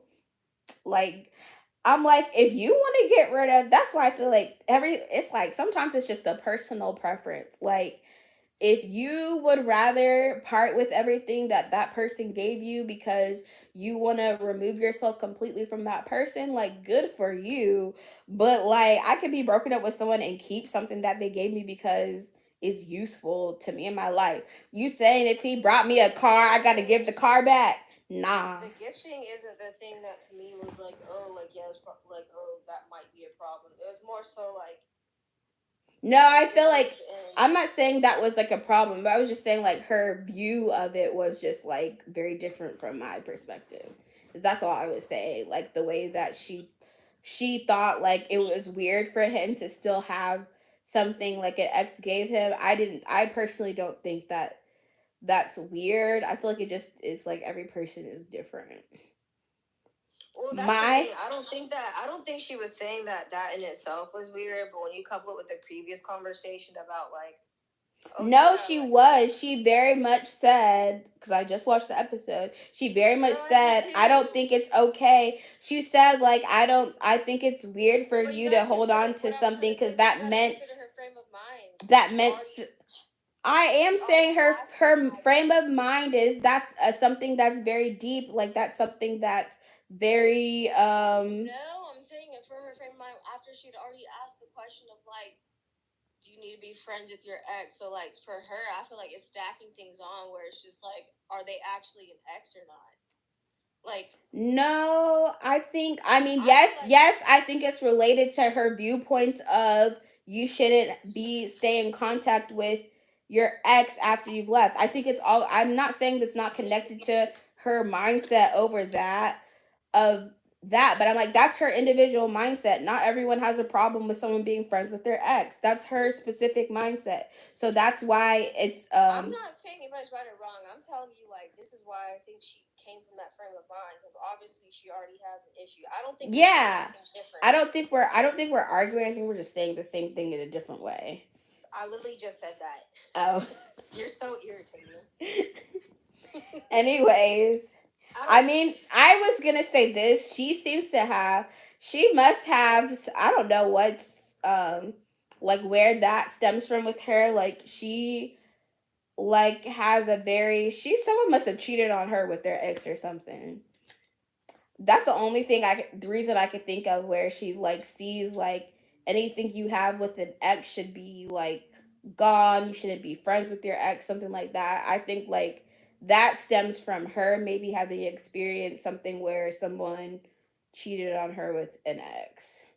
I mean, it doesn't always stem from that. I don't have nothing to do with none of my exes, but that's because. Or yeah, but then I'm like, if in your personal life, because one of my friends is like that. She broke up with her guy and she got rid of everything. She said she sold everything that man gave her. I said, girl, you dumb, because he got her a cricket. And I said, you should have kept that little cricket. Now she got to buy a new one. I said, look, don't let your craziness. It's like a something for crafting. It's like you know, like when you need stickers. It like you can create stickers and like shapes and stuff. Because she has a business, she sells things, so she uses it for a lot of things. And she said she sold it and got that money back, but she needs a cricket now. I was like, girl, you should have just kept that cricket. See, being petty and spiteful. She said she's gonna buy a new one though. But that's just her. I'm like it's not saying it's wrong for people to do those things. It's just like that's an individual perspective that I think might not be compatible with his outlook on it. But also, it's like you either trust that person or you don't. And I do feel like at the I'm not root trusting of, nobody if I only met them for 5 weeks. well, that's what personally, I'm so saying. Well, at the root of it is she doesn't fully trust him, and I think it stems from her being like his second choice too. I think that's like the stem of it, where because I feel like in episode 6 she was kind of like I wonder like how why he chose Mallory over me initially. So I feel like that's already kind of like something that's gonna be like a barrier in the relationship because she already went in like knowing like, oh well, he chose someone else and now he has to like either like that created an insecurity in my opinion for her with their relationship. So there's that. I forgot about all the other couples. Well, I feel like the only ones I see getting married are Deepti and Shake and Mallory and Salvador right now, and probably Natalie. Run away from Mallory. That's what you need to do. And probably Natalie and Shane. I think will get married. I think like their relationship might work for them and only them, and that's okay. That's why I'm like I can't get too deep into how these people act in their relationships because I'm like that's y'all's relationships. I have very different standards, but if that's the relationship you want to be in, that is the relationship you're gonna be in. Danielle is crazy. This is what I said about Danielle. Danielle is very insecure, has past relationship trauma, is projecting a lot of her issues from past relationships onto Nick, and creates issues. Well, Nick is not like my favorite person, but like if that's the person that she likes and cares about and says she loves, blah blah blah, whatever, like that's on her. Like that's their relationship. But I think they're gonna have an issue. They need to go to couples counseling and therapy. Well, mainly just Danielle, because she clearly not over. She clearly has some trauma from past relationships that she is not over with. So to me, I feel like Nick has to do a lot of emotional work in the relationship and he's like constantly apologizing for her and I'm not saying like there's something wrong with like him supporting her feelings. I'm just saying like she has individual issues that she needs to work on because if she doesn't, they're going to create further issues with her relationship to Nick if that is a relationship she wants to work out because it's not healthy for her to project her past relationship issues on him when he's a completely different person. And so she's like calling him a narcissist and I don't think he's a narcissist or anything like that, but I do think he would like, especially when they were in Mexico. Like, I do feel like the way he was acting when she wasn't around was suspect, and she did call him out in it because she saw from the window, and then he tried to like Pikachu with the open mouth. Like, what do you mean? oh, I didn't see what he did. I didn't see what he did. He was like, oh, you saw that? What did he do? He was so like at the party where like all the engaged couples were at, like he was going around like, oh, like this girl is hot and wow, like I'm so sad we didn't have a connection. Oh, I guess I missed all of that. And like she was sick, like she had food poisoning. Yeah. She was like, oh, she came out to watch it all, and like she could see him like talking with other girls, and like yeah, it does speak to her insecurities, but at the same time, it's like, I mean, y'all are engaged in a stupid process, may I say, but you're engaged nonetheless. So like, I feel like I don't blame her to be like questioning because it's just like as soon as like I'm not present, is this really how you gonna act, bro? Like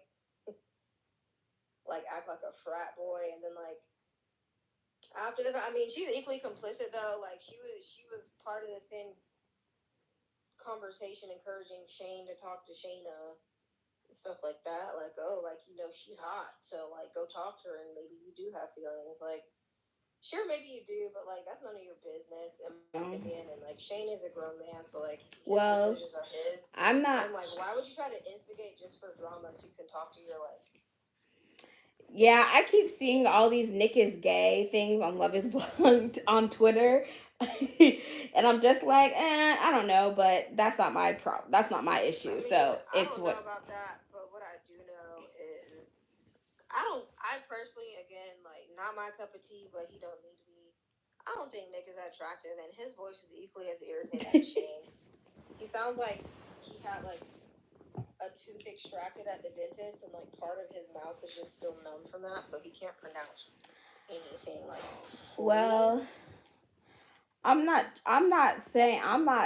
talking about anyone's physical attractiveness levels. Like that's just every Well, your he also didn't seem to be that interesting to me, but they also beauty, again, like exactly. everything's Beauty, about editing, so like it doesn't really make exactly. a difference.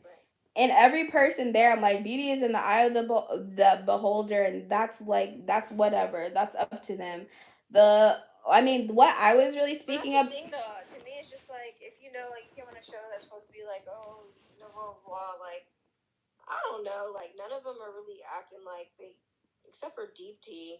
I feel like she's the most authentic person of the bunch, like between her and Ayana. Yeah. But like the rest of them are acting like in the real world they were just, like I'm just a beast, and like I can get all the ladies and stuff like that now that I'm on TV.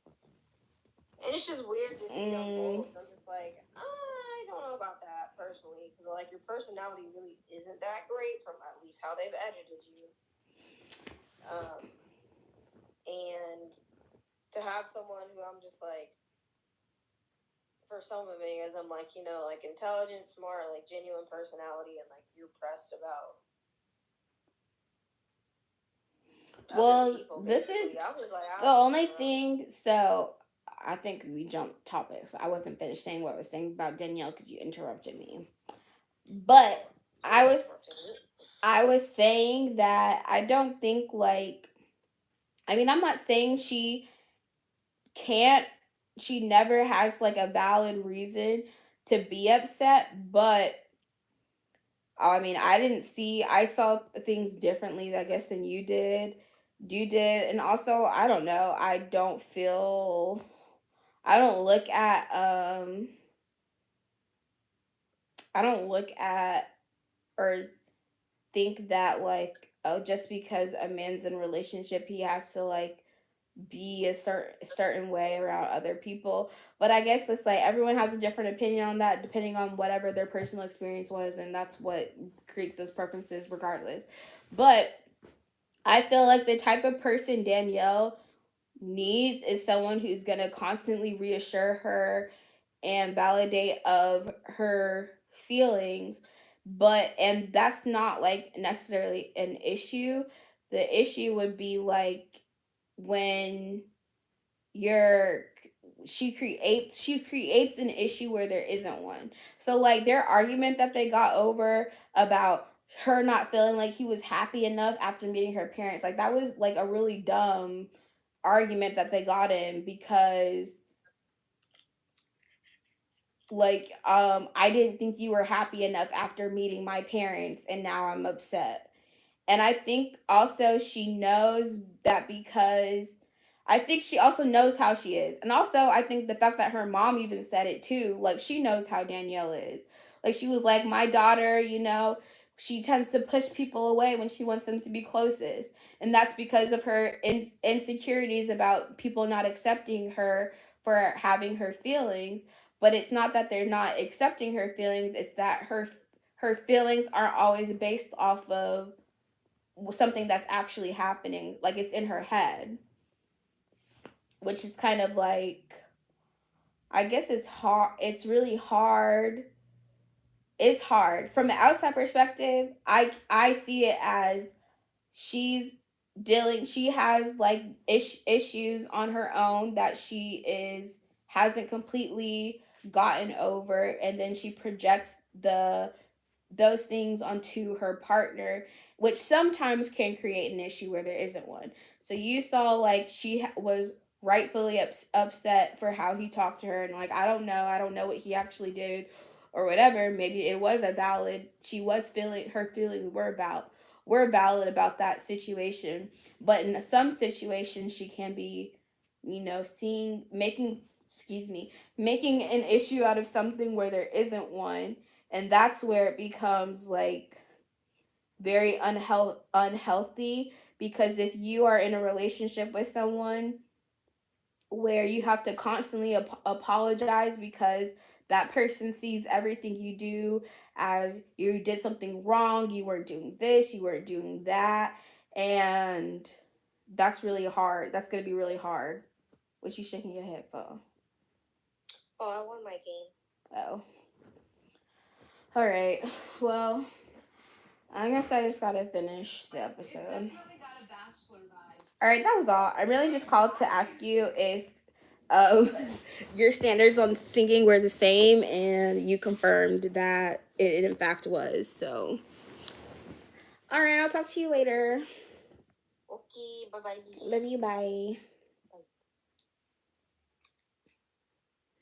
All right, y'all. You got to hear my sister's perspective on some of them, which is always good, because I think this is what it's really important to recognize, is that like your opinion on things is not always everyone else's opinion on things. Like, people have different opinions and different perspectives that are shaped by their own experience and whatever. So I'm always open to listening and hearing other people's perspective on an issue or on an episode, because I'm like, oh, I didn't think of it that way. So I'm always like open to hearing other people's perspectives. And I do think my sister has, well, she has a very unique perspective. Just kidding. I think she has a different perspective because she has like a different expectations of her partner relationships, and I think that's okay, because every person is different and unique and has their own desires in their personal relationship. So I would never look at someone and be like, your opinion is not valuable, because it's just like, your opinion is your opinion. It's like no one's opinion is right or wrong in this situation.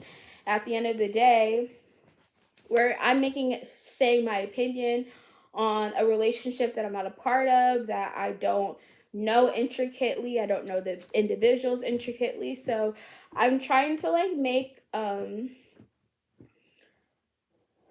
fair, accurate judgment or assessment or opinion, or formulate an opinion as fairly as I can, because one, I don't think it's fair to like um assess someone's relationship based off of what you desire in a relationship, because that's they have their own unique relationship. So whether or not Danielle and Nick work out or are compatible, I can't really speak too much to it in a realistic standards, because I don't know them as people. I don't know every single aspect of their relationship. So it's like you're giving all these opinions and judgments. I feel like I'm getting too technical into this, because I'm like, nobody cares. They just want to know like the real funny way that you view things. And I'm just like, I'm too analytical, because I'm like a very observant person.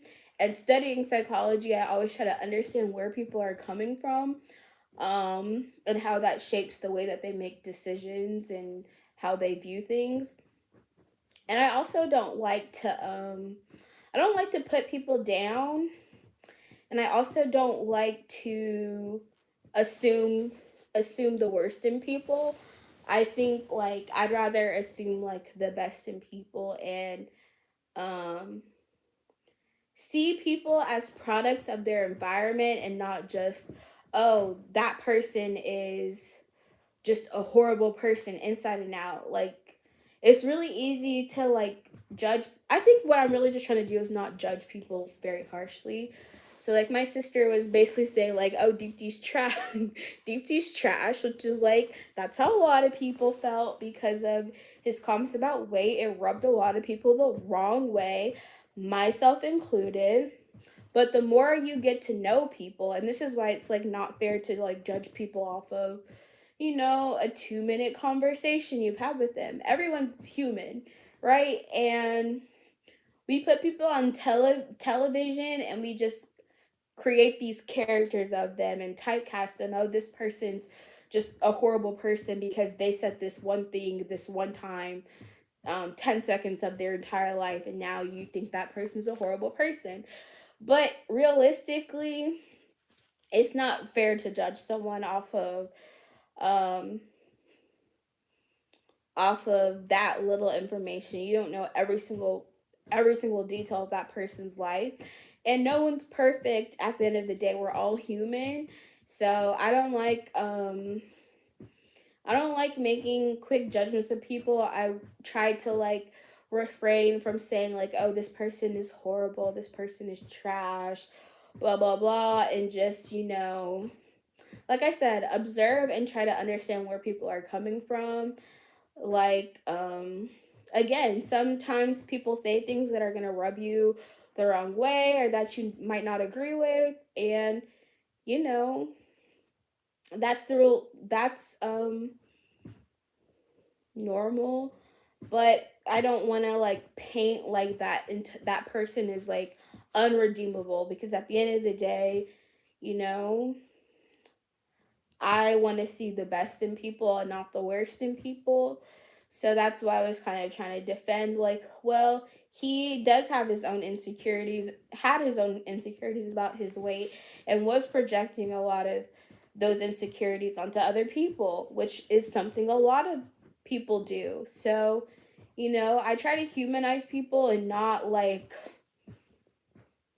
just think of them as like they're these horrible people, because that's just not true. And that's just how I want to be. I want to see the best in people, not the worst in people. That's like my personal, I guess, outlook on things. Trying to add a little girl magic in here. What is this? Candle? All black candle? All black everything. Oh boy. Just way easier. Black. We need like accents of color here. You think so? Just like just a little pink. You can use a feminine touch. I agree with that. Wait, this is really nice. Yeah, It's really nice. It's been great to live at home, but I'm so ready to get out of my parents' place. And I love his apartment. I think Deep D is so pretty too. Yeah. For two to sit out here and eat a meal. So I'm a big fan of this. But it's really cute and cozy. Like I can envision like a cute little life there for us. Where do you see yourself living in like 5 years? Like still in the city, right? I think I'll still be in the city in 5 years. I would like to be, because I'm opening an office here, and You good with raising kids in the city? I think we have to have enough money to send them to good schools. You gotta hustle, focus a little bit more. So we can only have like 1 or 2 kids then. Yeah, that's good. That's my room. Yes, let's go. Okay. The moment I've been waiting for. Here we are. I still think Deep D and Shake are a cute couple. People don't like Shake because of, his comments and earlier things, but I think he's redeemable, y'all. I think he's redeemable. Not set you in that like flirty, fun mood. And we're gonna do it. It being marriage. Here, watch this. Open curtains. So. Whoa, it's nice. Yeah. Where's your comforter? This is a comforter. Oh, okay. I'll tell you, it's very soft. Don't be deceived by the grayness. It's very comfortable. We're gonna have to add some color in here. Color it up. Color it up. I turn my heated mattress pad on. Okay. And like I preheat it before I get in bed. You like it hot in bed? It's like getting into a hot tub, and I was like, oh my god. It's a hot tub bed. Whew. Very nice. I like it.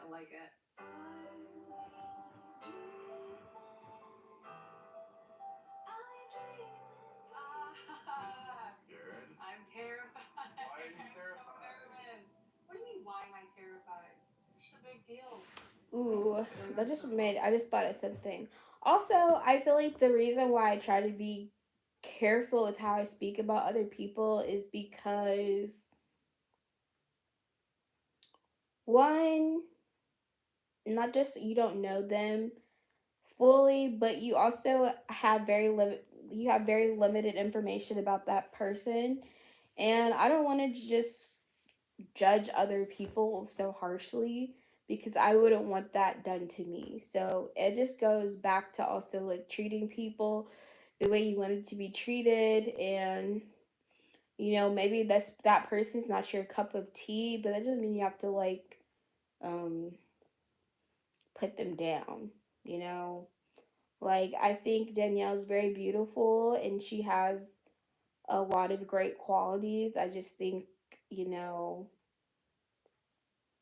and I'm not saying like Nick is perfect either. So I think that is something that I appreciate my little sister saying, like, well, he was like going around saying this and that, and like she saw things in Nick that I maybe was overlooking because I was so focused on Danielle. So, I didn't notice that he maybe was acting a certain type of way around the group and different with Danielle. And maybe Danielle is valid for how she's feeling about Nick because he's not, acting the same way he was in the pods in the outside world. So you like never know. And I think that's why it's like not fair to judge every action or every person's reaction to things because you don't know what's actually happening or going on. And excuse me, everyone has like their own story. So, you know, I think like initially I thought like Danielle and Nick were a great match and had like potential to be like a really good couple. Like from the first episode there, they to me were like the strongest couple. But then, the edits that they're getting are showing like, okay, well, they seem to be fighting a lot, they're not getting along, and um they have very different ways of communicating. So again, if that's a relationship that they both value, then they have to both be willing to work on it and communicate better and put that time and effort into it. Are you nervous? I know they're gonna love you, so it's not anything like that. I'm just nervous that like sometimes I get a little anxious around them because it all wears off on me. Yeah. And Nick seems to like not have a great relationship with his family. A whole bunch of stressed out people. I know. Here we go. Oh my gosh. And I don't know, I haven't really like Danielle to my mom and my sisters for the very first time. um It's a very done too much like observations of Nick. He seems to be like a little bit OCD. Or I shouldn't say or OCD because that's like actually, who cares? Everyone's like always trying to say things in a politically correct way, but he just likes things. Instead of saying that, I'm just gonna say he likes to have things be. He's very organized and likes to have things a specific way, because sometimes it's better to just say the actual behavior you're trying to say instead of like putting it under the label OCD. Because I feel like we shouldn't do that, but when people say it, it's like you also understand what I'm saying, but sometimes you don't. So sometimes it's better to just be specific with what you're trying to say instead of trying to label people with stereotypical things that we see. Like he's very much about order. He seems like more of a type A personality, is what I get from Nick. situation, and I think anytime I've brought anyone home before to meet my mom, takes her a minute to warm up. But he seems really nice to me so far. And even like Danielle was saying how she like appreciates how he's like continues to support her through her, sometimes crazy moments. Yeah. I'm so nervous. And I just want to say, I don't think Danielle is crazy. I think she just has a lot of relationship baggage and trauma, Everybody knows everybody's nervous. Yeah. She gets which she also admits to. So I think like it's good that she knows it, but what is she doing to like work on those things? What made you want to do something like this to find love? There's like a couple different reasons. Like I'm really insecure. I like lost 70 pounds, and so like because of that, sometimes it's hard for me to like act myself right away when I first meet people. For some reason, I just felt so confident about like our relationship from like day one. He like calms me, and it's also the conversations that we were having. Usually, you wait like 4 months to have those kind of conversations, but knowing that the person you're talking to has the same intention of wanting to get married, and so you don't have the anxieties of bringing up certain things. Like if I were to bring up kids with a guy on a third date, you'd be like, whoa, but like we're both like wanting that.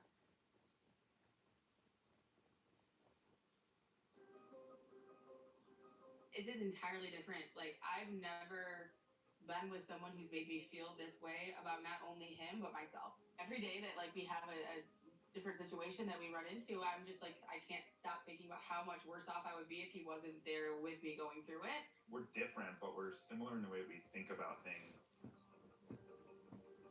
I want to prove to next month, like I love your son, despite all of the craziness of our love story. If my fiance's family doesn't like me, that could make Nick potentially say no at the altar, and that breaks my heart to even think about. We have so much fun together, and we like doing the same things, but it's like it really is those like terrible times that we've had to go through where I'm like, holy shit, if I was going through this with anyone And other what than kind of him. terrible times? I mean, Well, you that's guys what I have was been saying. together for how long? So everything is like hypersensitive. Sometimes the littlest things just like blow up and escalate into big things, and then you start talking about other things. Are you gonna be able to handle his obsession with twice a day showers? What? I don't do that anymore. You know, he was very anal retentive about the shower. Can we like use Okay. not anal retentive? Obsessed, a little OCD about that and hand He's very washing. particular. Yes, definitely OCD about hand washing and hygiene. Like I feel. Okay, so like what What I just said, like calling him, saying that he's OCD, and this is why I said language matters because he's very sensitive. Because it seems like his family may have picked at him about that and made fun of him, being very passionate about his hygiene. And so, like, his family is talking about that, and that seems to be something like he doesn't appreciate them mentioning around Danielle. So that's why I'm like, it's always interesting. That's why I don't want to be like harsh about people because, you know, it's okay for people to have those things. You have to be willing to accept people how they are. This is literally just what I'm saying. Like, it's not my relationship, it's their relationship. No one is perfect in a relationship. So, like, if that is something that he's very particular about, Danielle either has to accept it and love him through that, or I don't know. Like that's why I'm like no one really is perfect, so you shouldn't expect perfection from other people knowing you're not perfect yourself. Um so I think that's just really important, but it is kind of sad seeing like his family kind of tease him about his hygiene and calling him OCD, and he's obsessed with showering um and Nick already seemed not very comfortable being around his family, so that kind of just shows like, okay, well it seems like he's like the odd person out in his family. No. Well, how did you know? I mean, I feel like in all the years that like we barely ever even got to know your girlfriends, let alone now you're like, oh, I'm engaged and we're gonna come meet you. We want the same things. Like we want to have a family. We want. See, I just wish the best for all the couples. Honestly, I wish the best for all of the couples, um, together or individually. If it doesn't work out, like they still deserve love and happiness, but you shouldn't. I think Shayna's wrong for like if she is intentionally trying to break up someone else's relationship, she's in the wrong for that 100% when it comes to like Shane and Natalie. That's not okay. ever that's just like shows her character as a person, that she would think like you can disrespect someone who's in a relationship. So that's why I do think um that's true. So, okay, this is like a kind of off subject, but you know how people, when like you're in a relationship and your significant other cheats and you blame the person that they cheated with, I don't think that's okay, because only your significant other owes you that loyalty, because they're the person in that committed relationship with you. So they are always 100% at fault for cheating. I don't care if the other person was throwing themselves at them, because other people, and that's, I'm not saying that behavior is okay for someone to knowingly throw themselves at someone who's in a committed relationship. That shows that their character is not the best. However, the person in the committed relationship is the person who is always at fault for cheating, not the person throwing themselves at your significant other. So that's kind of my philosophy on that whole thing. Being mad at the person who um, did. I mean, they're both wrong, but your main issue should be with the person who is committed to you, not the person who they cheated with. And sometimes the person that they cheated with wasn't aware, because your significant other was literally hiding that from them. So 100% be mad at the person who owes you loyalty, not the other person, the other woman, you know? For the right reasons. That whole movie is basically that. We're not ignoring roadblocks that are there now or going to be there in the future. I guess it's just weird to me. Like, he's been in relationships that have lasted for years and years, and he's never been able to like make that commitment to marriage. You know, it's a very, very important decision to make. And you're so, I don't want to say obsessed about the divorce. I know you've never been happy about it. No. I am happy about it because you and Dad hated each other. And if you stayed together, I think we all would have been really fucked up. You don't want to get married for the wrong reasons. Don't ever want to get divorced. Don't ever want to. Well, no, I don't think anybody ever wants to get divorced Right, when yeah, they get married. But Things like, just happen. right, They grow apart. They grow different directions. right, It's not like anybody sets out to do that. yeah. And it's such a quick process. Like, how do you know there aren't going to be the little things that get in the way or the bigger things? Like, I know you guys talked about kids and talked about that, but like, when the honeymoon phase is over, do you guys have a big enough foundation that it's of like trust or whatever in each other that it's going to even last past that? We have a lot of similarities, but where we are opposite, it almost complements each other. He saw me have a really, really bad panic attack in Mexico. And so I was like, oh my gosh, like, is he going to change his mind? But the way that he was there for me, like, went above and beyond, like, anything that I could have wanted, and made me feel 10 times better than, like, I ever have in a situation like that. He, like, loved me for the flaws that I was trying to, like, you know, scare him away with. And that's when I was just like, you know, there's absolutely no, I'm going to cry. I'm okay with you being engaged if this is what you think is right. So hearing Danielle talk about her panic attack in Mexico, and she kind of admits that she was trying to scare him away, which is interesting to me because, you know, I think she somewhat self-sabotaging. Um like has trouble accepting Nick's love for her, or believing that Nick loves her for her. And so she's trying to like make sure he knows or sees all her flaws, and wants to see how he's going to react to that, because she wants to be secure that no matter how crazy she gets, he's going to be there. So I do think that's kind of what in her mind, what she's kind of projecting out, is that she wants to make sure he's going to love her through her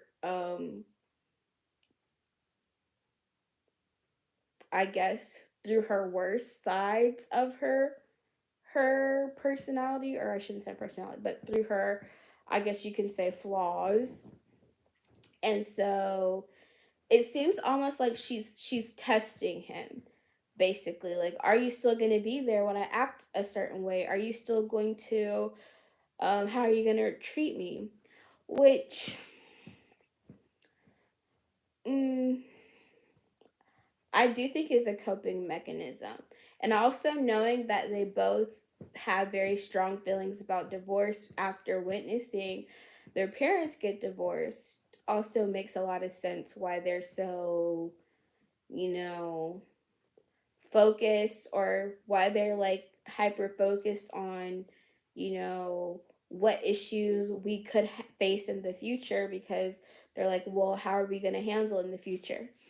But I don't know if that's necessarily the healthiest way to deal with those problems, because, again, there is kind of a point where you have to, um, and I'm going to say this not from the Christian perspective, because the Christian perspective is like God is the center of your relationship, and your faith is in God.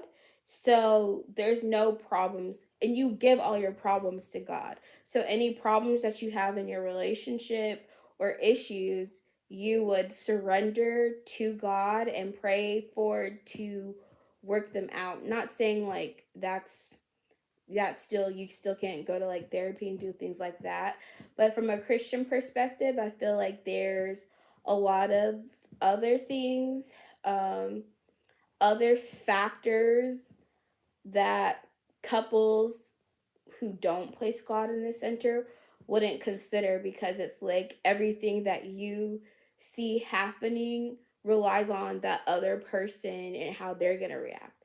Like, you have only that other person, and versus as a Christian, it's not only that other person I'm depending on 100% for me to get through my problems. I also put a lot of my faith in God. So I think that having God as the center of your relationship um is very healthy, in that outside sense of where you're not relying on someone else 100% to be the solution to all of your marital problems, and you're not placing that foundation of the weight of your problems on another person, and they have to be perfect to heal you, because as a Christian, I already know God is capable of handling all of my problems. So I do think that might be one of the reasons, because there is like statistics that show, and studies that show that more religious couples have one of the lower divorce rates, and also have like longer lasting relationships. I guess that's like the same as the divorce rate. But it's just interesting to me to see how, you know, people cope with those types of relationships outside of that thing. How like confident we are, like it's just like it's nuts. It's like I wish that I could articulate it. I can't stop thinking about how grateful I am. All right, well, we've got to get going. Yeah. Well, it was very nice meeting you. Thanks, You Amanda. hug. Awesome. I honestly wasn't sure if my son was ever going to get married, just because none of the relationships ever worked, and so I thought, okay, maybe he's not cut out to be married. I don't know, See, it wasn't so bad. Right? but if marrying Danielle feels right to him, then it's his decision, not mine. And so I guess I have to trust him and his instinct that if he feels this is the way he wants to go, then more power to him. I thought she was really nice. I don't know. I'll believe it when I see it.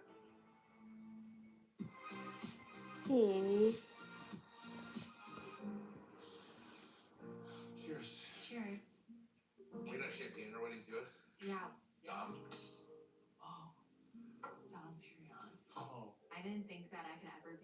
See, I thought I knew what love felt like before. And after meeting Shane and falling in love with him, I just realized I've never known what love feels like. It's crazy. I just feel like my life is complete now. Oh my god, ew, why am I so gross? If like Oh, I the still old think me Natalie is so watched me cute. now, I think that she would throw up at all the things I'm saying.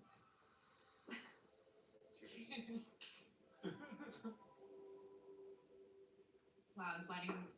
I Wedding think was Natalie and so Shane work exciting for them. each other. It's stressful. Yes, listen, what's stressful? My opinion, just Okay, so I saying. think we have the theme down. Things down good. But I think they food still wise, have let's go some work like to the do. typical. Okay. But I got two things. I'll take care of that stuff. Okay. What's your two things? Could we get an old fashioned kind of like fountain old fashioned that just keeps pouring out old fashioned mix? What? It's like a water fountain, right? And just flows out numerous tubes and whatnot, and it's old fashioned. It's boom done. Boom old fashioned. Boom old fashioned. Boom. Like unlimited. It's like I've never and seen then we're that. having cheese curds. Okay. It's okay. Yeah, are we just gonna serve them cheese curds? Well, no, I think we should have like a kids buffet kind of thing. Like we have hot dogs, pizza, mac and cheese curds. I think that would be like that's a fit for everyone. So you can't go wrong. Tenderloin's a risky option. Shane, my entire family's lactose intolerant. Really? Yeah. But they like grew up on milk and cheese. Also, my family doesn't really drink, so. Oh boy, this Wisconsin, all they do is drink. Oh my gosh. They're such opposites Yeah, though. it's like a wild I one. truly can't remember the last time my parents have drank or like my entire family at like I holidays. can't remember the last time my parents did not drink, or like my family. Yeah. I don't know. Honestly, to go back to like, the whole like old fashioned kind of fountain thing. Like all joking aside, it'd be nice because my dad loved old fashions. And Yeah. you guys have something of him Yeah. at that wedding, just like something that shows that he's like, I don't know, he's gonna be there and like I'm thinking about him and all that kind of stuff. I think that's one thing that would just be like cool to have there, and like 'cause I know he would like to have a drink with us and all that kind of stuff. So that'd be fun. That'd be really fun. Family is very important, especially since I lost my father a few months ago. Like being able to have another father is. Oh, I forgot that Shane had recently lost his father. Like you're closer. Oh man, that's why I'm like everyone has things in their personal lives that they're dealing with that you don't know from the outside looking in. Punch on? No, I'm asking the question. I don't know. So help me do this when I was only an idiot in front of your family. What? Which on? I'm gonna screw up so bad. I'm gonna go up to your grandma and grandparents. What's that? Nah? It's high, right? Oh boy. It's neck. Nah. That's good, right? Stop. Oh. I'll let you do that one. I remember. Oh my god, I'm so excited. My sister. I'm so excited to meet you. Yay. I am a little nervous. Don't be nervous. She's awesome. You know, to me, love is, it's not the cliche rom-com fairy tale. To me, love is the foundation that Sal and I have, started to build from the very beginning. I'm gonna just be real with you. I'm gonna skip over the Mallory Sal because I'm like, I don't know. I just think like no hate to them. They seem to be a good enough couple in my opinion, but they're also kind of boring.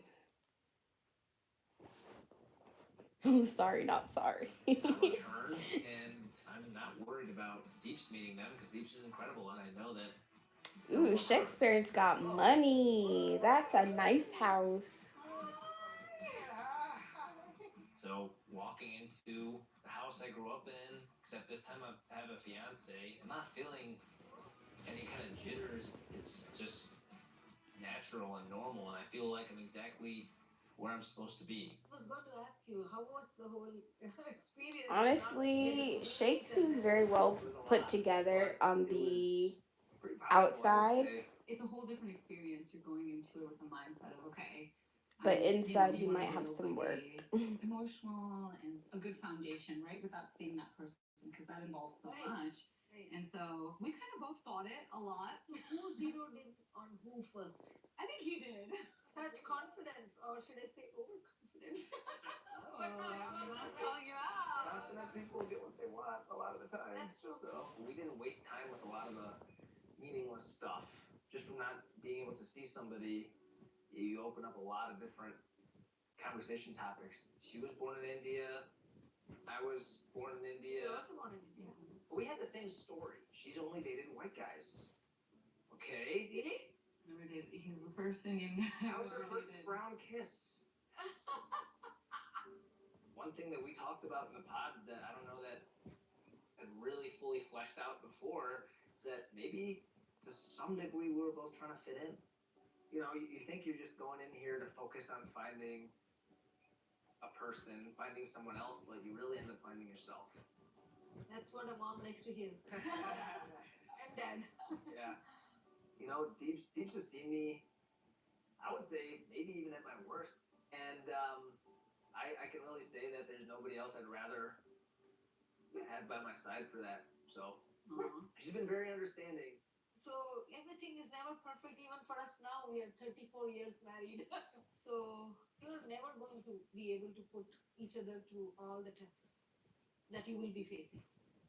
The question is whether the other person. Shake's mom makes some really, really great points. And I think that's what I was trying to articulate with So make your life a little easy too. Danielle and Nick, because it seems like Danielle maybe is trying to like test Nick and see how much he really loves and cares about her. Is he willing to like stand by her side through all of her flaws? But I think marriage is not something that you can test in a sense.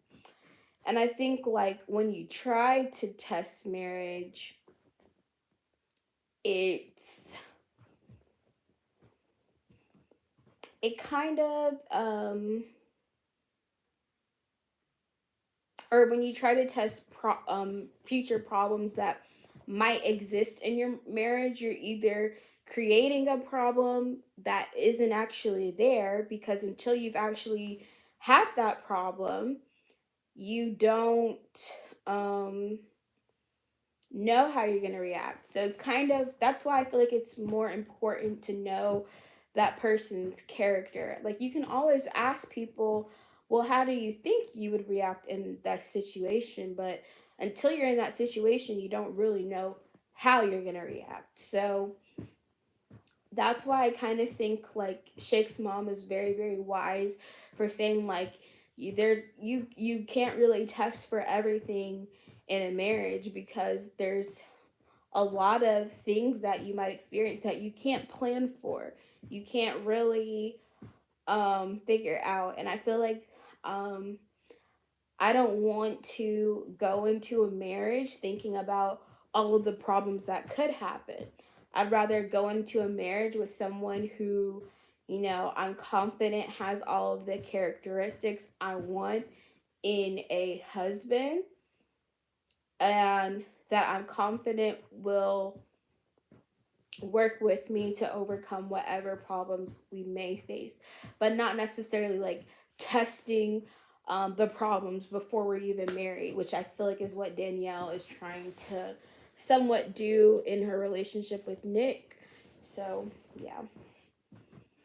She's capable of, he or she is capable of that. It's great advice. I am very excited, at the same time very nervous. Marriage is not easy. You have to work at it, but she compliments him. And she accepts his weaknesses, and she's a strength for him, and vice versa. But this is not a very normal way of marrying. That makes me very nervous. Dad and I both like her very much. She's just in many ways perfect. Deeps, she's incredible. She's so sweet and selfless, easy to be around, very easy to talk to, very perceptive. She's bubbly and talkative, which I really like. She's like a beautiful girl, and inside and outside in every way. I'm just not feeling necessarily the kind of like overwhelming instinctual attraction or animalistic attraction that I would want to feel and that I've felt before in other relationships. And the interesting thing is, in those relationships, You don't like other parts of the person. right, and that's what makes it That a is, very, very yeah. tough thing. And I recognize that it's tough. How is this the most perfect, amazing person I've ever met? And it's not really there. It's a tough thing to talk about with your mom, especially. Normally it's TMI. I mean, my thing that I have to really try and figure out is this thing something I can get over? This is very hard. Very hard. Being very frank, I'm very much identifying with her right now more than you. And she could find someone who absolutely loves her the way she is. And she's a wonderful person. And I She do. doesn't deserve someone who gives her even half a percent less. Yes, Sita, let him know. Sita's basically saying, like, you know what? Shake, if you don't accept Deepti as she is, she's a great, amazing, wonderful person. Someone else is going to see her, find that, and not take her for granted. So either step it up or get out the picture. You're so beautiful. Please stop, I just woke up. Stop it.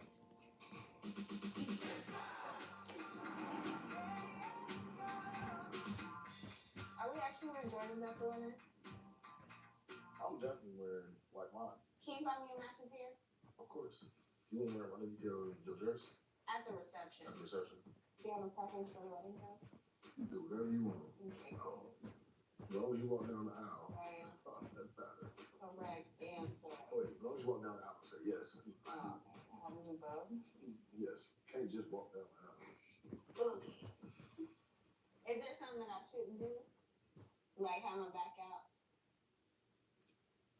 Alright, here I come. What you doing tonight, baby?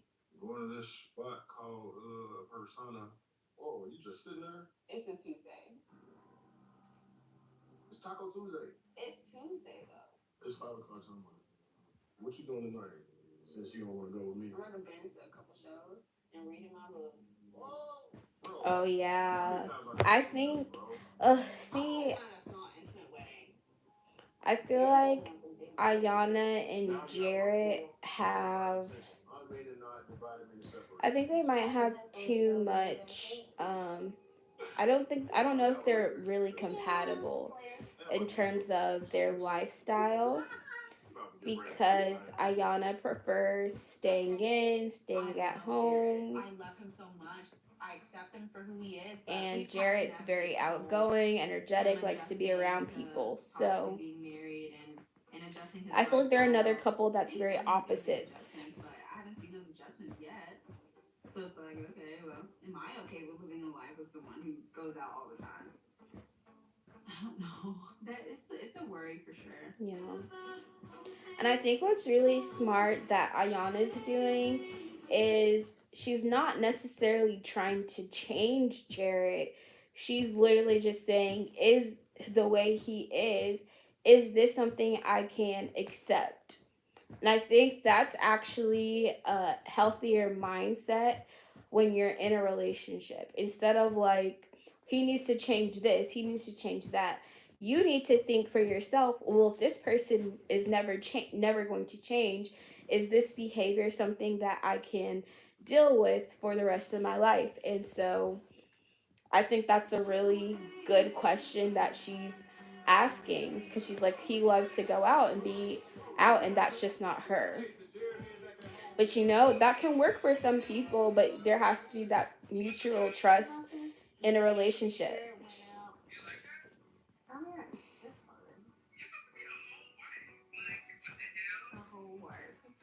And she has to trust that when he's out, she's not doing things that are questionable to their relationship. So, she has to make sure that he's really someone that she can trust. And if that's, something that she can even accept. So, it's very good things to know about someone, can you accept this person how they are? Pretty much. Here it is. So you'll like take. And I think that's the same thing that Nick, that's like the question all of these couples need to be asking, is the way this person is right now someone that I can accept 100% She's saying hi. for the rest of my life? I have 3 different living styles. He's And if the answer is no, it's no. If it's yes, it's yes, you know? but I would never consider myself. That's kind of what makes or break a relationship. It's your willingness to love that person unconditionally and accept them for who they are, not what you want them to be. You know, is she more immature than she let off in the pods? What's that? So I have people who are like to play the air guitar. So I have a whole set of blow up instruments. There's the drums. This is where the table broke a little bit down here. So if you have power tools, I think that'll help. And I made a sign that says no dancing on tables, but it didn't work. Here's the like jacket closet. And then this is another closet. Wow. You have a lot of clothes. Yeah. Can you please put this on? I don't know what I was expecting, but it wasn't this. There's a lot of closets. She's She's filled them all up with winter clothes, spring clothes, and costumes. How do you like it?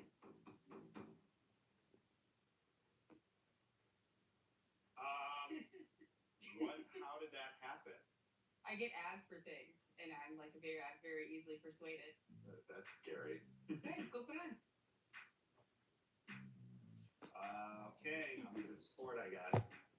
I'm a good sport. You're a great sport. That's wild. Definitely wouldn't have fit 2 months ago.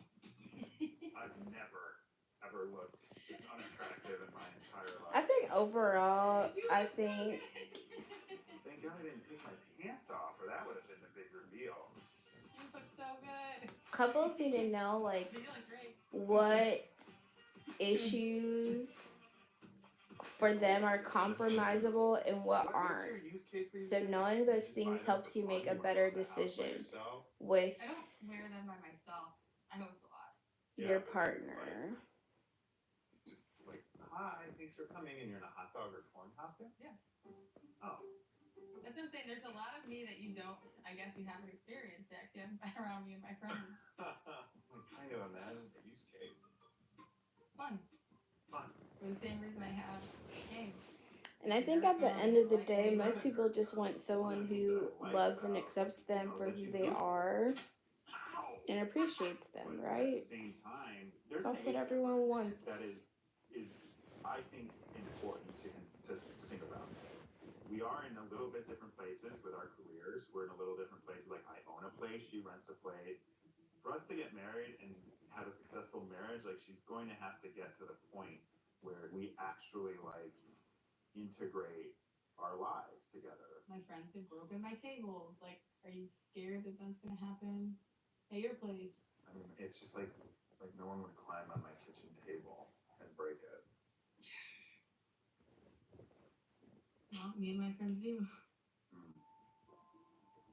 So is that like the life you think you're gonna have for you and your friends? Not necessarily. Like again, like we just like it's not like we're like insane and going crazy, but like we like to have fun. That's why I have air guitars. Like we have like dance parties and get up on the building. Not that I'm like envisioning myself just tearing the place down. But so here's the thing about this one, because I feel like we have and you're like, oh yeah, this is fine. And then it's like you have people over at our place and shit gets broke, like that's kind of that's like to me that's not even like a I mean it is an immaturity thing, but it's like I feel like I would just be like, hey, we're gonna have fun, we're just not gonna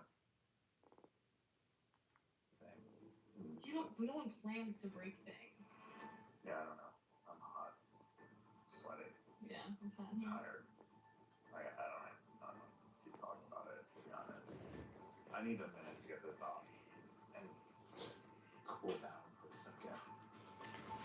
Honestly, you know what I think most people are judging is really just like, are these people, two individuals, compatible in terms of like their lifestyles and relationship goals. And I feel like that's what, I mean, people from the outside looking in can be very harsh and judgmental, but also the production and producers are going to want to dramatize.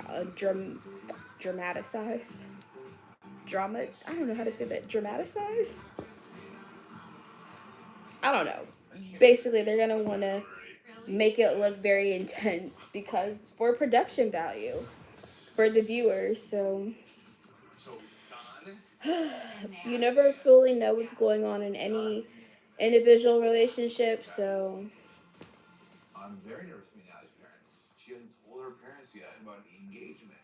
That's gonna be my father. oh, I just realized Shane and Natalie are just now meeting the parents, or they're just now showing us them meeting. And it's a daughter, so I feel like they worry a little more about some random stranger coming into their daughter's life. I get that, but my job is to take care of her and make her feel safe. I want her parents to see that too. How are you gonna introduce us? It's gonna be Like, I personally think like Shane is very into Natalie. I laugh when I'm like super nervous. My sister was kind of questioning that, but I haven't really. I think like in the beginning maybe he wasn't, but I feel like after his discussion with Shayna, he kind of was like, all right, I really like Natalie. I think he really liked how much Natalie liked him, and that made him like her more. Which, is not that uncommon because wouldn't you rather date someone who really likes you than someone who's like on the fence about liking you? That would make someone more attractive if I knew that they actually really liked me, right?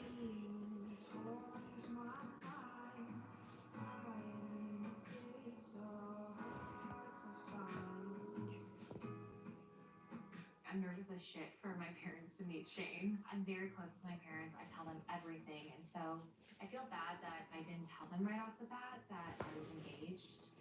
I hope that they will love him, but I just know they'll have concerns about Not her things hiding I'm all this moving, stuff. and I never would want to upset them. But like right now, like Shane's the most important person to me, and I'm willing to like take the risk of upsetting them for Shane. Oh my god. I can't even deal. What? What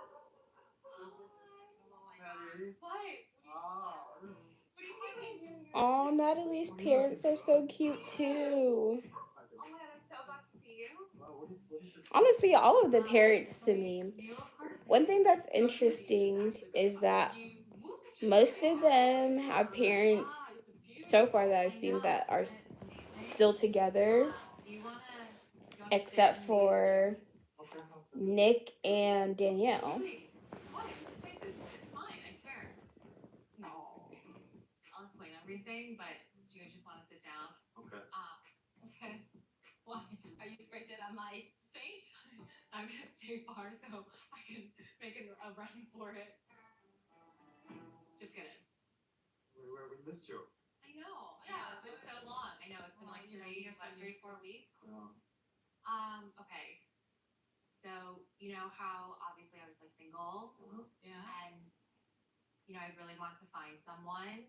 So I signed up for this experiment where there's like 15 guys and 15 girls, and Not Natalie explaining Love is Blind to her parents as they're being filmed.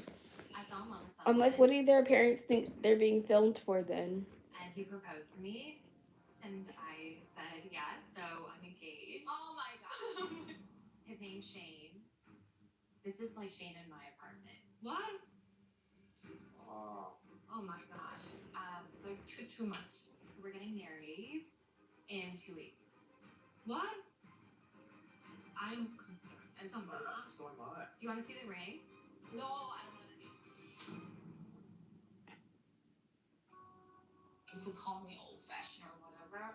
Oh no, my battery's about to die, y'all. After 3 days. They were married, what, 60? Alright, I'm gonna probably end this live stream after What episode am I on? I only made it through 2 episodes. Why was this video so long? I did talk a lot. Alright, I might just make a concise video after 8 and 9, so... Him in person before you make any judgment, but like, Mom, he's exactly like you, like, high energy, like, very, sometimes a little bit emotional. You know what? I will give you the heads up. Personality-wise, he's very different from me. I don't know a better word, but he's just like more spontaneous, I think. Which is good. Yeah, which is good. Which is good. Which is like you. But like, it's like, it works. Like, What made you think that he was the one? like just based on our conversations in the pods, like we just talked just like deep, like who you are, like you just like talk about everything, and he's like very, very kind. That's good. That's good. He's great. Okay. You sure he is a bit? I want to meet him. I'm mean- really looking forward to meeting him. Okay. Why don't you just meet him first? Yes. Also, did I just tell you my wedding's in 2 weeks? Now, you know what? I'm in a stretcher. Oh my gosh. Why are you laughing? Mom, Can you at least just reserve your judgment? Like hiding behind Dad. No. As I was like breaking the news to them, just of being engaged, I just saw the heartbreak in my mom's eyes and how upset she was. I mean, it breaks my heart, but at the same time, I was so happy that my dad was understanding and keeping an open mind. Just Mom, chill when you need. Any final? But isn't this what you always wanted for me? That's somebody who cares for you, somebody you love, Yeah. of course. My parents and I are very, very close. Will I have to pick sides? My parents or Shane? I don't know. I haven't thought that far. Okay, well, I'm gonna put on lipstick. She does a lot of crazy things, but this is too much for me. Let's give her benefit of the doubt.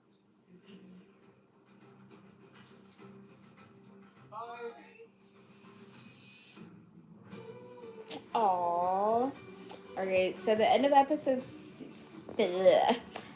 7, we see like Natalie's parents are about to meet, Natalie's parents are about to meet Shane. So I'm gonna end it here and then do like a concise consensus after episode 8 and 9, which it is now almost midnight, you guys. So I've been up watching this or doing this live stream for almost 3 hours. So I'm gonna go because I know like this is a lot. So thank you guys so much for watching this video. If you enjoyed it, make sure you give it a big thumbs up. Don't forget to comment down below and subscribe for more videos. Bye guys.